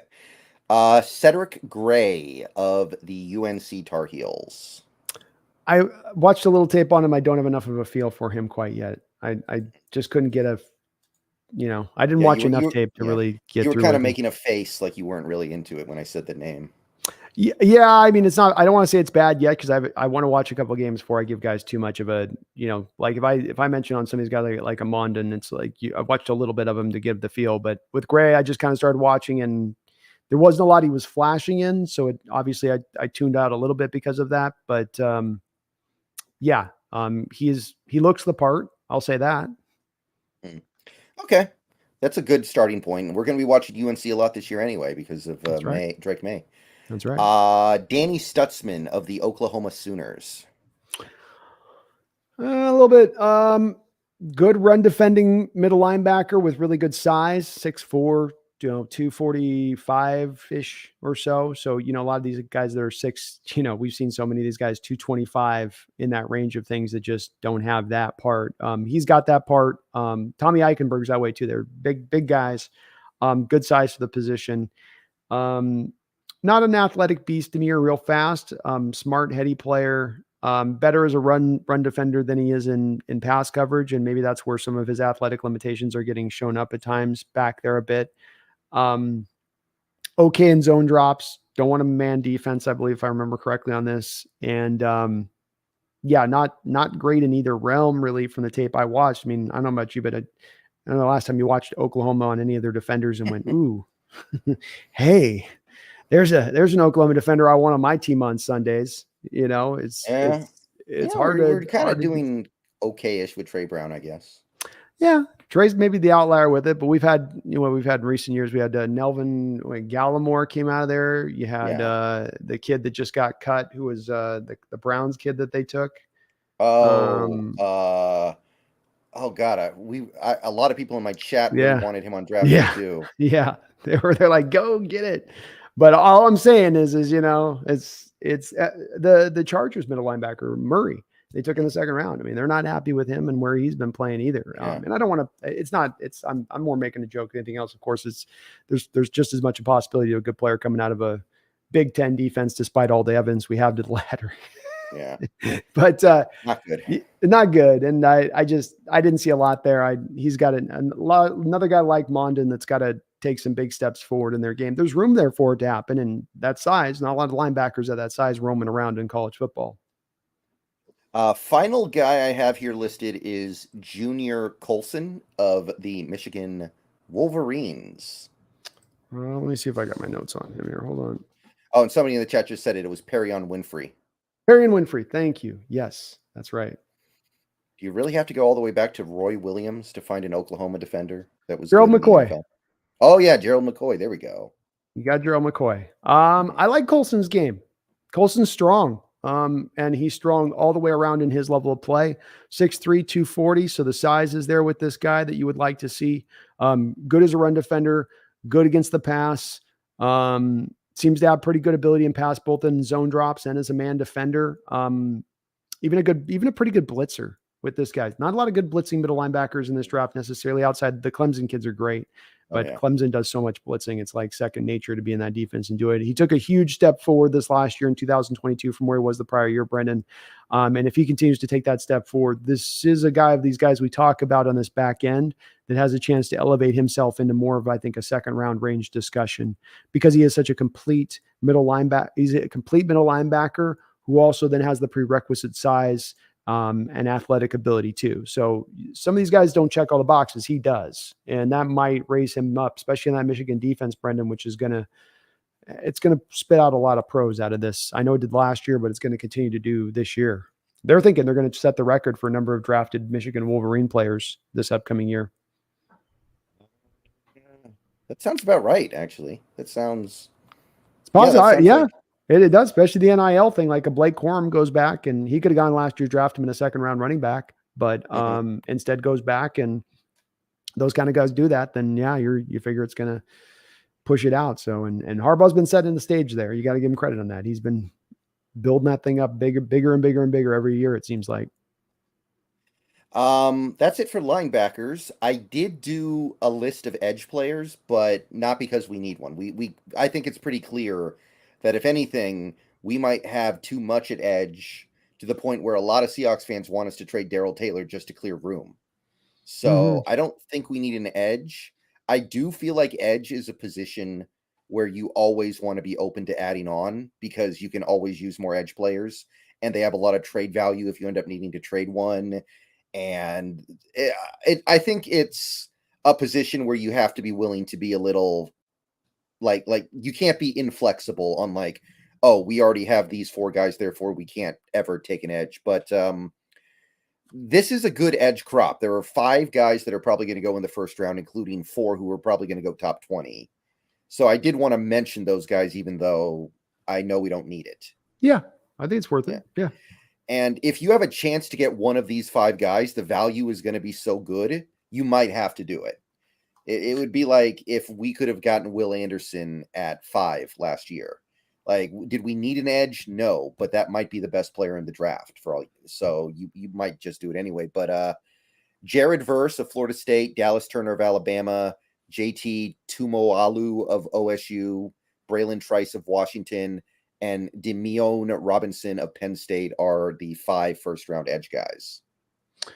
Yeah, and all worthy of, I think, having that grade for sort of the different reasons. Versus kind of your twitchy first step quickness, bend, dip guy. Dallas Turner is kind of surprised. I don't know if you looked at Dallas Turner, but he looks a lot like Will Anderson at Alabama. They do move the same. They got the same sort of stiff hips down right here, right? They got kind of that same 3-step burst to get their quickness, not the first step quickness. Yeah. I think last year he was playing inside linebacker or something. Now they're moving him to edge or something. No, they had him on the edge. Okay. I must have read. I think I must have read something wrong then. Okay. Yeah, but he's. I mean, what's nice about watching his tape last year, especially, is with Turner too. He got tested because everybody's trying to run away from Anderson's side of the field. So it's here we come, buddy. I hope you're ready. Oh, what do you think about Braylon Trice? Oh, he's great. He's actually they put him on the All-American team. Him and Rome Odunze are the 2 Huskies. So that's no joke. That's no joke at all. But he's awesome. I wish that ZTF didn't get hurt a couple years ago. I really feel like ZTF would have been up here too. They have him in like the 3rd round, I think, on the aggregate site right now. But I feel like if ZTF didn't tear his ACL, he would have been right up here and we would have had this amazing edge room. But so it is. Why don't we have the middle linebacker on here? I forgot to ask you about that. He was not graded that high on the aggregate site. Maybe he'll bump up as the year goes on. I liked his tape last year. I liked him better than the Oregon kid. I liked his tape better than that. Oh, okay. But he wasn't as physically impressive as Sewell, but I did think he was just faster and quicker and more instinctive. Right, I could be off on that. The Agrivore's not big on him. Yeah. All right. So I skipped cornerback because I don't think I need to explain that. I mean, we may take a cornerback, but it'll be another Tariq Woolen try. Like we find a guy that we really like who's undervalued, and then we do that. Like it won't be we're going to spend a top pick on a cornerback, I don't think. Yeah, I agree with you on that. I did look at safety, though, and it's actually pretty nice as far as drafts go for safeties. I like this safety crop a pretty good amount. You're going to have to carry me a little bit on this. I've got some of these guys I've looked at and some of these guys I haven't on it. So yeah, I'll probably that's lean on you with that. Totally understandable. But the top guy in this class is Cooper DeJean of the Iowa Hawkeyes. And that was the one guy that was one I didn't have a chance to take a look at. Yeah, he's a great all-around safety. There's a lot to like about pretty much every part of his game. If we do decide this is the final year for Jamal Adams, he's somebody obviously nobody in NFL history is really like a Jamal Adams. Him and Adrian Wilson are basically the two players that have ever been able to play like that. But Cooper DeJean deserves to be the top safety in this class. Right now, he projects to be a first rounder. I don't know if he'll actually do it. He's like right on that line, but I am pretty darn high on him. Yeah, it's gonna be hard for the safeties to get up in that realm, for this draft as far as first round goes with where the talent is. But I'll be taking a look at him. He's gonna be one of my guys on the top list because I've seen his name come up quite a bit. So Next guy, another Clemson player, Andrew Makuba. Second round grade on him right now. yeah, it is hard with looking up him. He was one guy I did take a look at, Brendan, but I had an issue with him where just I didn't see him doing a lot. And it is safety position at times where if they're going to be playing kind of out depth, you're not always going to see him in the screen. If you don't have the all 22, it's one of the challenges for me with safeties and evaluating them coming out of college, because you just can't sometimes, unless you have that all 22, see what exactly it is that they're doing.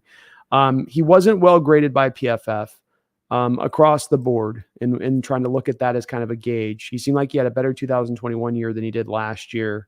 And he was kind of bad down the, not bad, but well below where I think you'd think he'd be for being a guy that people look at as a draftable guy. I like that they moved him around all over the place. So he's got half of his snaps are out of the slot, half of his snaps are out of free safety.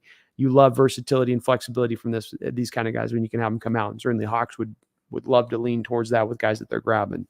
But didn't see a lot of sparkle to this guy. Okay. There's one guy in this class. Oh, yeah.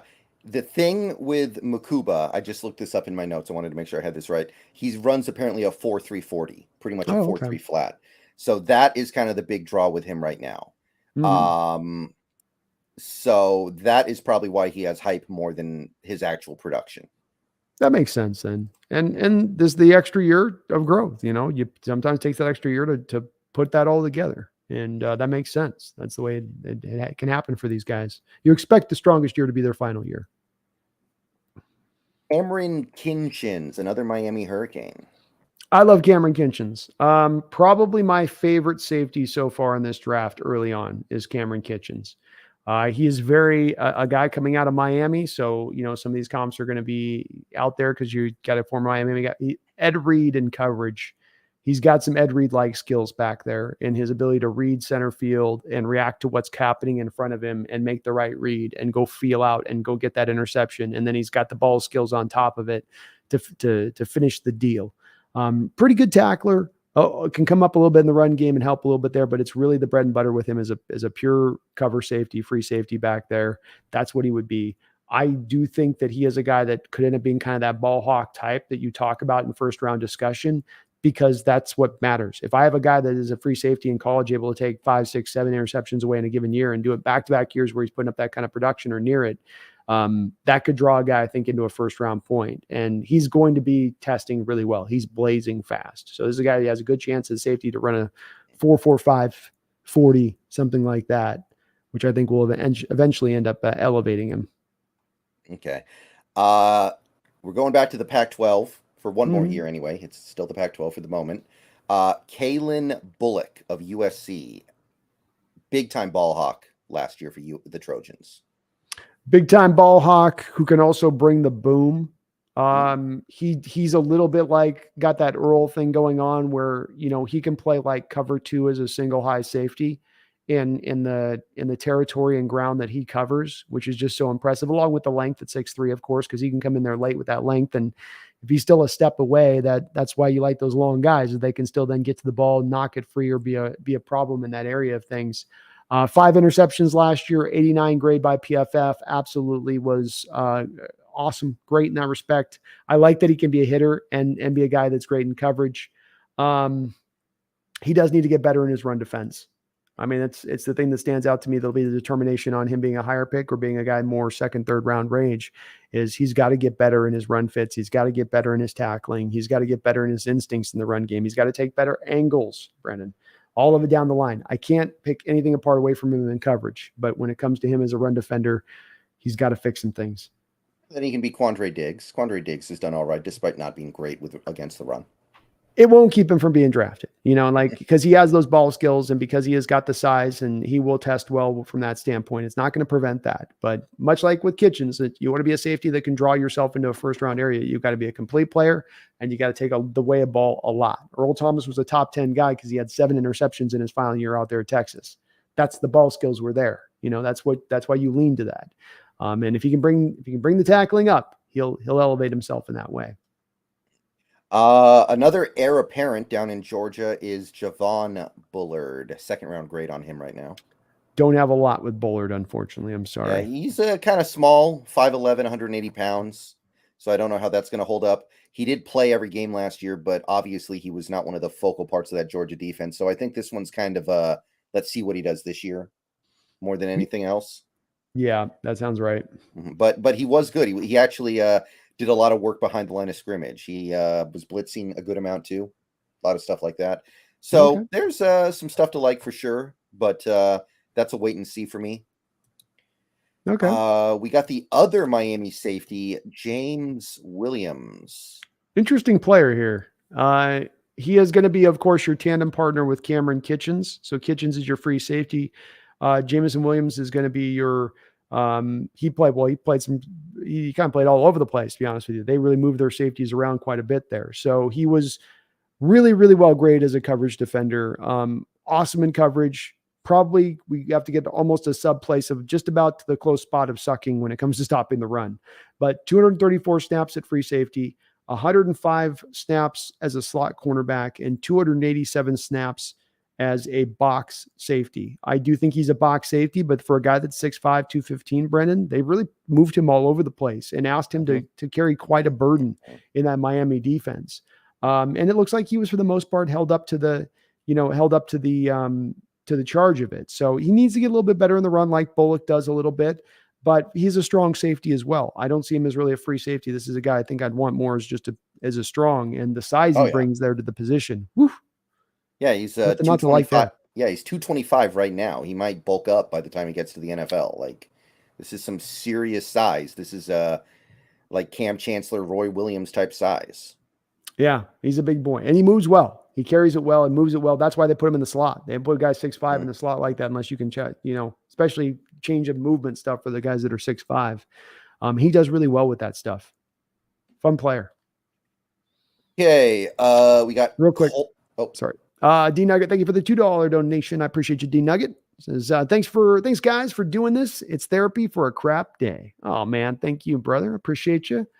Hope the day gets better. But thank you for the donation, man. Yeah, hope it gets better, man. Good to see you here. Okay, let's see here. We've got Cole Bishop of the Utah Utes. Hope you're having a going, D Nugget. Thank you, man. I did not get a chance to take a look at him, unfortunately. Yeah, he's a little bit of a bigger guy, 6'2", 205 pounds, plays up closer to the line of scrimmage, a little more of a strong safety, I would say, which might be more in line of what we're looking for next year anyway. I think us needing a safety next year kind of completely depends on what we get out of Jarek Reed and whether or not we think the Kobe Bryant experiments at safety is working. But we're probably keeping Diggs next year, so you would probably start looking for a strong safety more anyway. And Cole Bishop, not anything crazy over the top, needs to improve his ball production, but did pretty good playing close to the line of scrimmage these last couple of years for Utah. And Utah's got some good defenses. You do wonder if maybe we'd be a little bit touchy with going back and taking a safety out of Utah, because we got bit in the butt last time we did that a couple of years ago. So maybe it wouldn't factor in. I do think you got to put both of the safety positions on the table as far as potential for Seattle. You can still save some money getting out from the Diggs deal. And I don't think they're likely to, but if they want to, and we don't know what we got in Reed yet. So it is a little bit of a question mark to where we do have to, I think, pay attention to that and keep an eye on it. All right. Next up, third rounder. Now we're moving to the third round prospects. We got Rod Moore from the Michigan Wolverines. Rod Moore. Let's see what I got here. This guy's tiny, 173. Yeah. This guy's a beanpole. Yeah, that's a bit. I don't think I got much notes on Moore, unfortunately. Sorry. Yeah, he is more the free safety type. Pretty decent ball hawk. Had 4 picks last year. But that might be a little too small. Like some of these other free safeties we're looking at, it's like at least 185, 190, 173. He's going to definitely have to add some weight to that frame. And I don't know. I didn't really feel anything much from what I was looking at with this guy. No, he does look like he's graded well by PFF, so that was good all the way down the line. Even pass rush grade was pretty respectable, and he played a good amount of snaps out of the slot, so he does seem like he can give you a little bit of free safety to slot ability there, even some box snaps. So they did, for being an undersized guy, they got him listed on the PFF side at 198. You got 173 on your end, though, huh? Yeah. My, I mean, the sites do this radically different. Like I ran into this with Levi Bell, where it had Levi Bell. Some sites have him listed at 260, others have him at like 278, and you just don't know what the actual truth is. Yeah.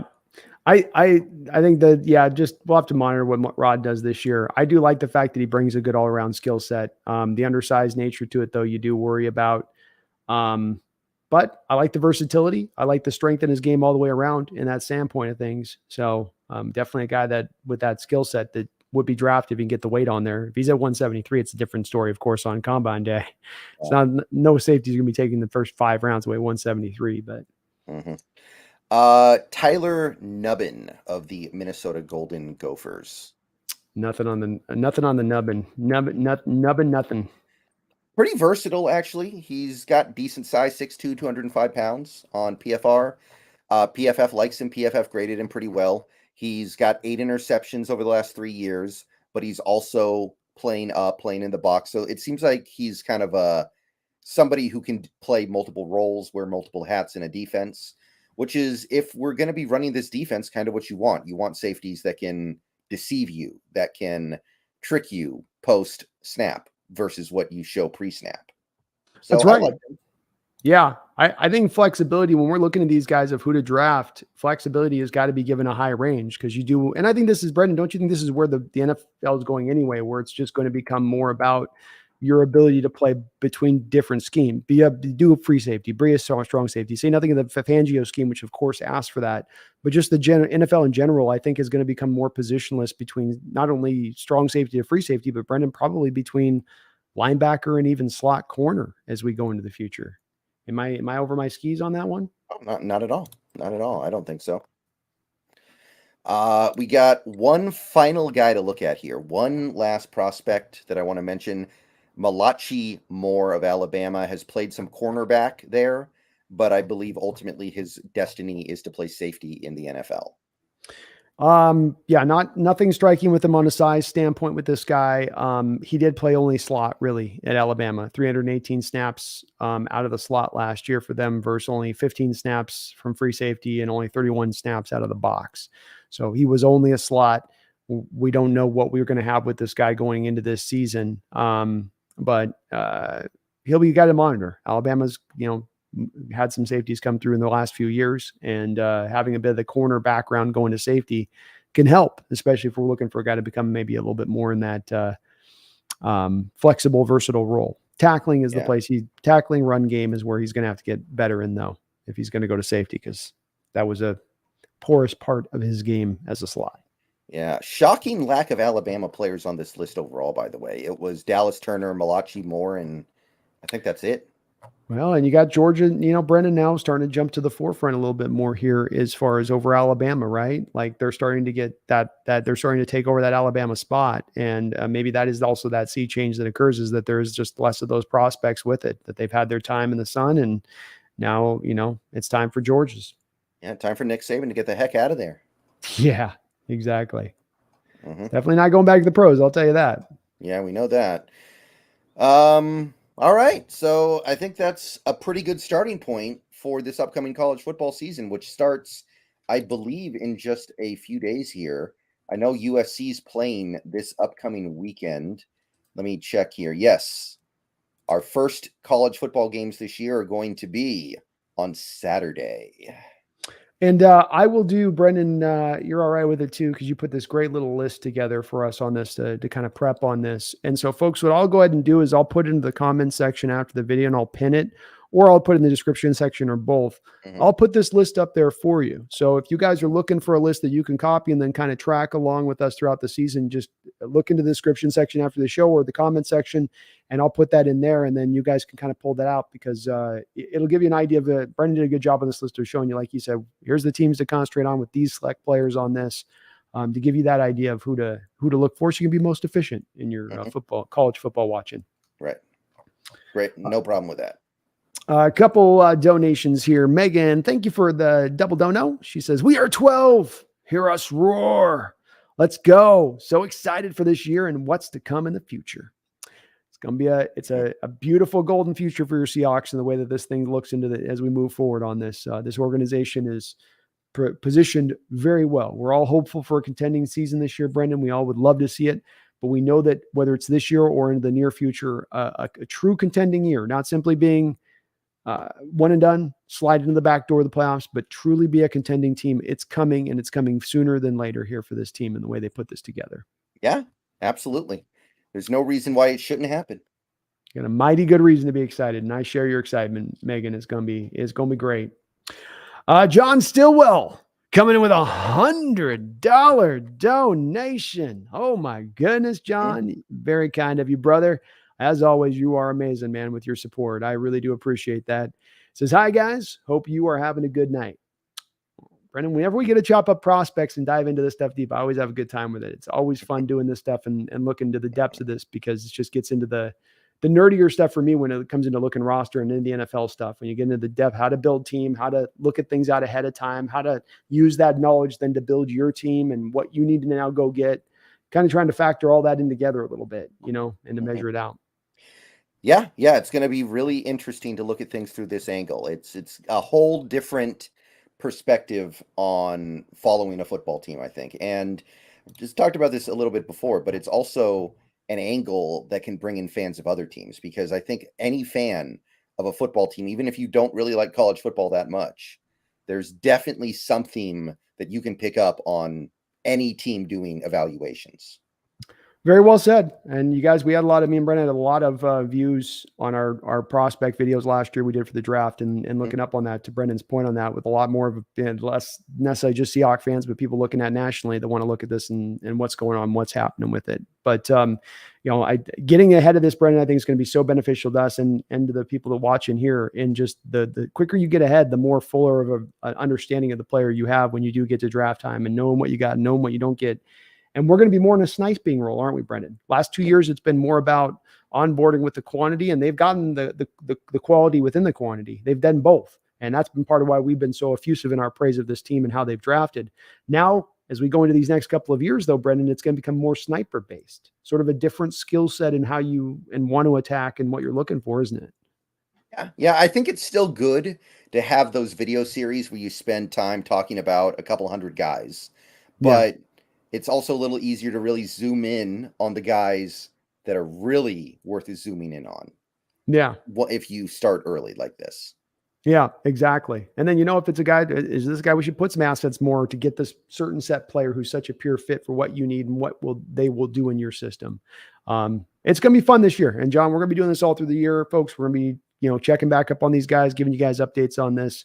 And it'll just lead to the draft coverage being that much more deeper, I think, Brendan, once we roll around to that. But John, thank you for all of your support, man, on both of our channels, as you do. You were gifting out, I think he was gifting out subs on your channel the other night there. Yeah, getting people in on the members. So thank you, John, man. You're amazing, brother. Yeah, always amazing. And hell yeah, $100 dono. Let's go. Megan with a $5 dono says, fight on, Trojans. Let's go, USC. Megan's feeling her Trojans this year. I can't blame her, though. Yeah. I mean, they should be right there at the end, right? This should be the year. I mean, it should. That defense is going to be the wonderment there. Is it ready to go? Does it have enough? They're going to win some games 78-77. It's pretty much the way it's going to have to go. And hopefully they don't get Caleb broken having it go down that lane. But they've got a good chance of this year to make some noise. I can't see them getting in the playoffs just because they're not strong enough as a team. But Caleb is legit, Megan. He's going to be I put him in that rare territory. I don't put many quarterbacks in that spot. It takes a lot for me to earn that place. But from the second he took over for Rattler at Oklahoma, Caleb's just had something about him. You watch him, and there's just something about him, Brendan. It's more than some guys you see the big arm. Oh, well, he can throw it a country mile, so it's easy to see. Or he's got this mobility. He's so twitchy. But this guy's just there's something more. What is it? Intangible, or what's the word? Maybe I'm looking for. I think it's just this is coming on the tail end of the Mahomes era, kicking off, and he looks so much like Mahomes. He really does. He really does. And just a little bit, like a couple inches less off of him, and people were saying that about Bryce Young, but this one feels a lot more. No, this is Mahomes. Well, no, Bryce Young is like Mahomes minus 4 inches. No, this is Mahomes minus 2 inches. That's what this guy is. Yeah. So, right to excited me. Do you like him more than Burrow? Ooh. Burrow was a hard one for me, though, because Burrow had the 1 year of production coming out, and he had been beaten out by Dwayne Haskins at Ohio State. And as great as that 1 year was, he had Jamar Chase and Justin Jefferson and an offensive line that was stacked up with NFL ready guys. I liked Burrow, but here's the thing about Burrow, that, the arm strength wasn't the greatest. He is he's the best anticipatory thrower in the NFL, in my opinion. There's not Mahomes, not anybody can throw with the anticipation. You have a guy who's going to end up over here starting his route here, and he lets it go, and the ball's right on the right spot in the right place it needs to go. So he was a harder eval for me. How about you? I mean, I didn't look at him that much because at the time, as a Seahawks fan, it didn't make sense to look at quarterbacks. Yeah. But I mean, he also had Clyde Edwards-Helaire, who I know hasn't been good in the NFL, but he was very good in college. Yeah. So I was definitely concerned about that. But that's kind of I think in the modern era, at least, like the fringe pantheonistic quarterback prospect. Like, it's not quite Trevor Lawrence, but it's higher than somebody like a Jameis Winston. It's like, is he the pantheonistic prospect or not? I think he's kind of the guy who's right on that line. I'd agree with that assessment. I really would. I wish he was 6'4". That's the one thing I'd say about him. I wish, when it comes to the Luck, Elway, any of these guys that we want, Lawrence, that are in this sort of generational quotient as far as a quarterback goes, they usually tend to be 6'3", 6'4" guys. And I think with him, he's going to come out to be about 6'1.5", 6'2" when he's measured at the combine, which that's still enough, but it's good enough. I think Peyton Manning probably in that category too, the pantheonistic prospect. I wrestle with that one because arm strength wasn't there. I sort of look at it like it's like a baseball player with a 5 tool. If I look at a pantheonistic quarterback, I want him to be a 5 tool guy. With Peyton, didn't have the strongest arm, and he had really no mobility.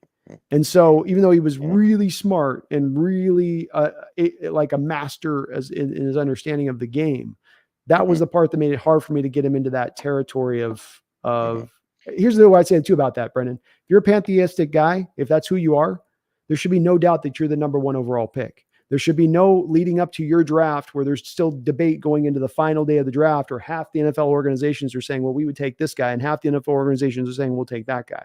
And the reason that so many were saying we take Ryan Leaf over Manning was the lack of mobility, was the lack of arm strength, which Leaf had more of, was better of in that respect. So I can't quite get there myself. I could get if you would, or somebody would tell me the argument, you've got to put him in that I kind of role. feel like the fact that he literally comes with his own offense, like literally it's part of the package. You don't even have to worry about an offense. Kind of offsets the arm strength thing. That's kind of my thing. Like, who else can you say that about ever? Like, he literally is his own offense. I mean, that's true. It's very true that there's that part where it's hard. Like I can measure arm strength. I can't measure how much you bring your own offense. Right. So that's the harder thing to gauge on saying this guy is, but I could be talked into Manning being put into that realm. I just do look at it normally with that.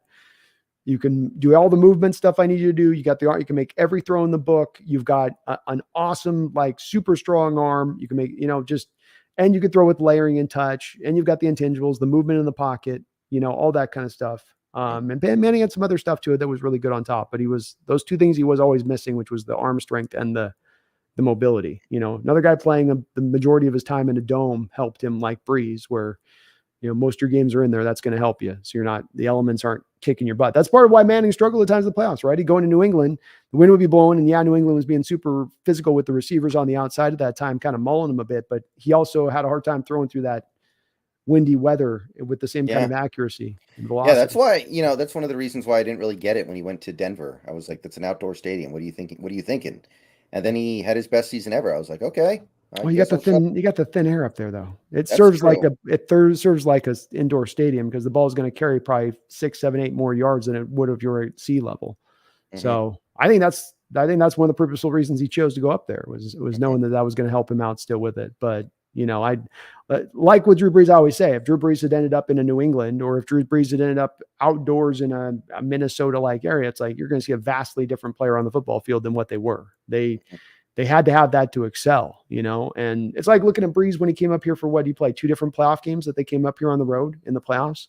And their offense in both of those 2 games, if I remember correctly, was pretty stagnant. And if you remember, both of those 2 games were wet, windy, cold days, the worst conditions for him to have to throw into and through. And so sometimes it matters on certain quarterbacks where they go. And that's where we get to that generational thing. Because I'm like, well, he's got to be able to play in all weather if I think of a generational guy, like Elway could throw through anything, Megan, thank you for the another $5 donation. You guys are very kind on the donos, and I appreciate it. It says Caleb is very special. Glad I got his mini helmet last year. Got offered $5K for it, and said no. Oh wow, I think that's probably the right decision.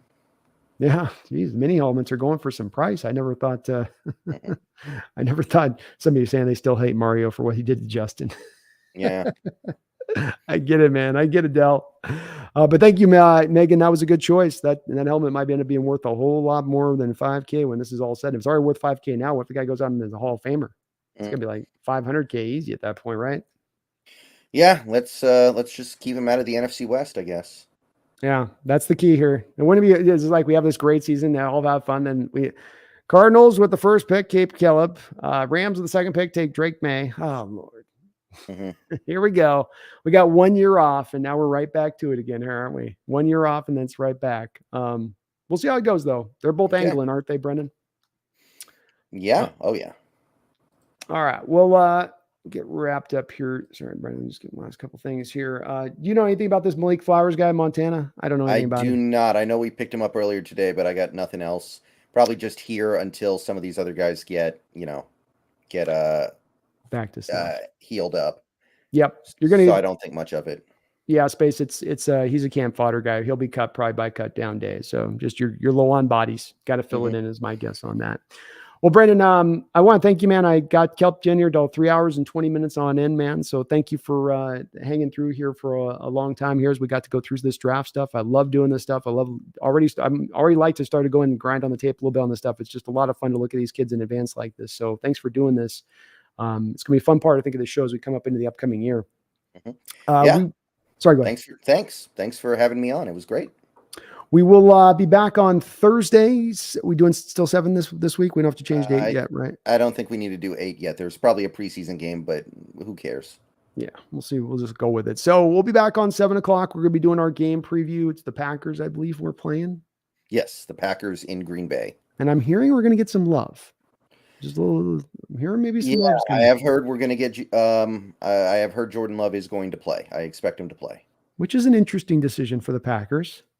Kind of. Yeah, I mean, I'm not a big Jordan Love fan, so it doesn't shock me that they aren't totally satisfied with everything they've seen. But that would be the first starting QB we played this preseason, right? That would be the first one. And I share you. We both were in the same place of not being blown away by that guy a couple of years ago, and nothing's changed. I think our position of that with him. So right. It does. I think you were right, though, just making the conclusion. The Packers are not necessarily, if they felt solid about him right now, he's ready, he's good to go, they would not be playing him in this third preseason game. So that does speak to a little bit of, I think, their nervousness in regards to the situation. Folks, we are a mere about 20 days out here from the start of this upcoming season. Me and Brendan are going to be doing our weekly shows both on Tuesday and Thursday, 7 o'clock Tuesdays, 8 o'clock on Thursdays once we get to the Thursday night game, so we don't overlap that too much. But Brendan, thank you for jumping on as ever on this, and I'm looking forward to what's going to be, I think, a tremendous upcoming season in hopefully a variety of different ways. Yeah, I'm excited for it too. I cannot wait. And I mean, we are right on the cusp. We are right on the cusp. I mean, we've got one more preseason game in just 4 days, and then it's cut down day. And cut down day this year is going to be hectic because you're getting straight down from 90 to 53, by the way. 1,400 names, I think, is the number I came. 1,400 names on cut down day, all hitting the streets at once. And it's never happened in NFL history before. What that means and how that shakes everything out, we'll see, Brendan, but it's going to make it a wild day. No doubt about that. As far as the ongoings go. Folks, if you're not already, do me a favor, go over to Seahawks, Brendan Nelson's channel, and get subbed on up over to his channel if you're not already. As I said, we'll be doing these shows throughout this upcoming year. Please also hit that like button, sub up over here as well. As if you haven't already, hitting that like button does help out. It helps us view out on the algorithm for all those folks looking for Seahawks fan channels and whatnot on that. So please do that as well if you could for me on that. We will be back in 2 days. We've got draft prospects we've just wet your beak on that got you excited for this upcoming draft and this team, what all the possibilities, what you could add later down the road. We hope we've got you hyped up. But just in case we haven't, Brendan, just in case we haven't gotten them ready for this year, for this upcoming draft, for these prospects that they're going to be checking out this upcoming year, let's just remind them of one thing that they need to make sure that's crystal clear at the forefront of their mind as we're about to go to this hopefully very successful season. It has to be said. It's got to be said. It's got to be said. You know they're going to forget if we don't. So let's remind them. Let's keep it at the forefront of our brain, this folks, this year coming up right now, and especially for all of the beautiful possibilities in this future. And that is, don't you ever forget, go Hawks. Go Hawks.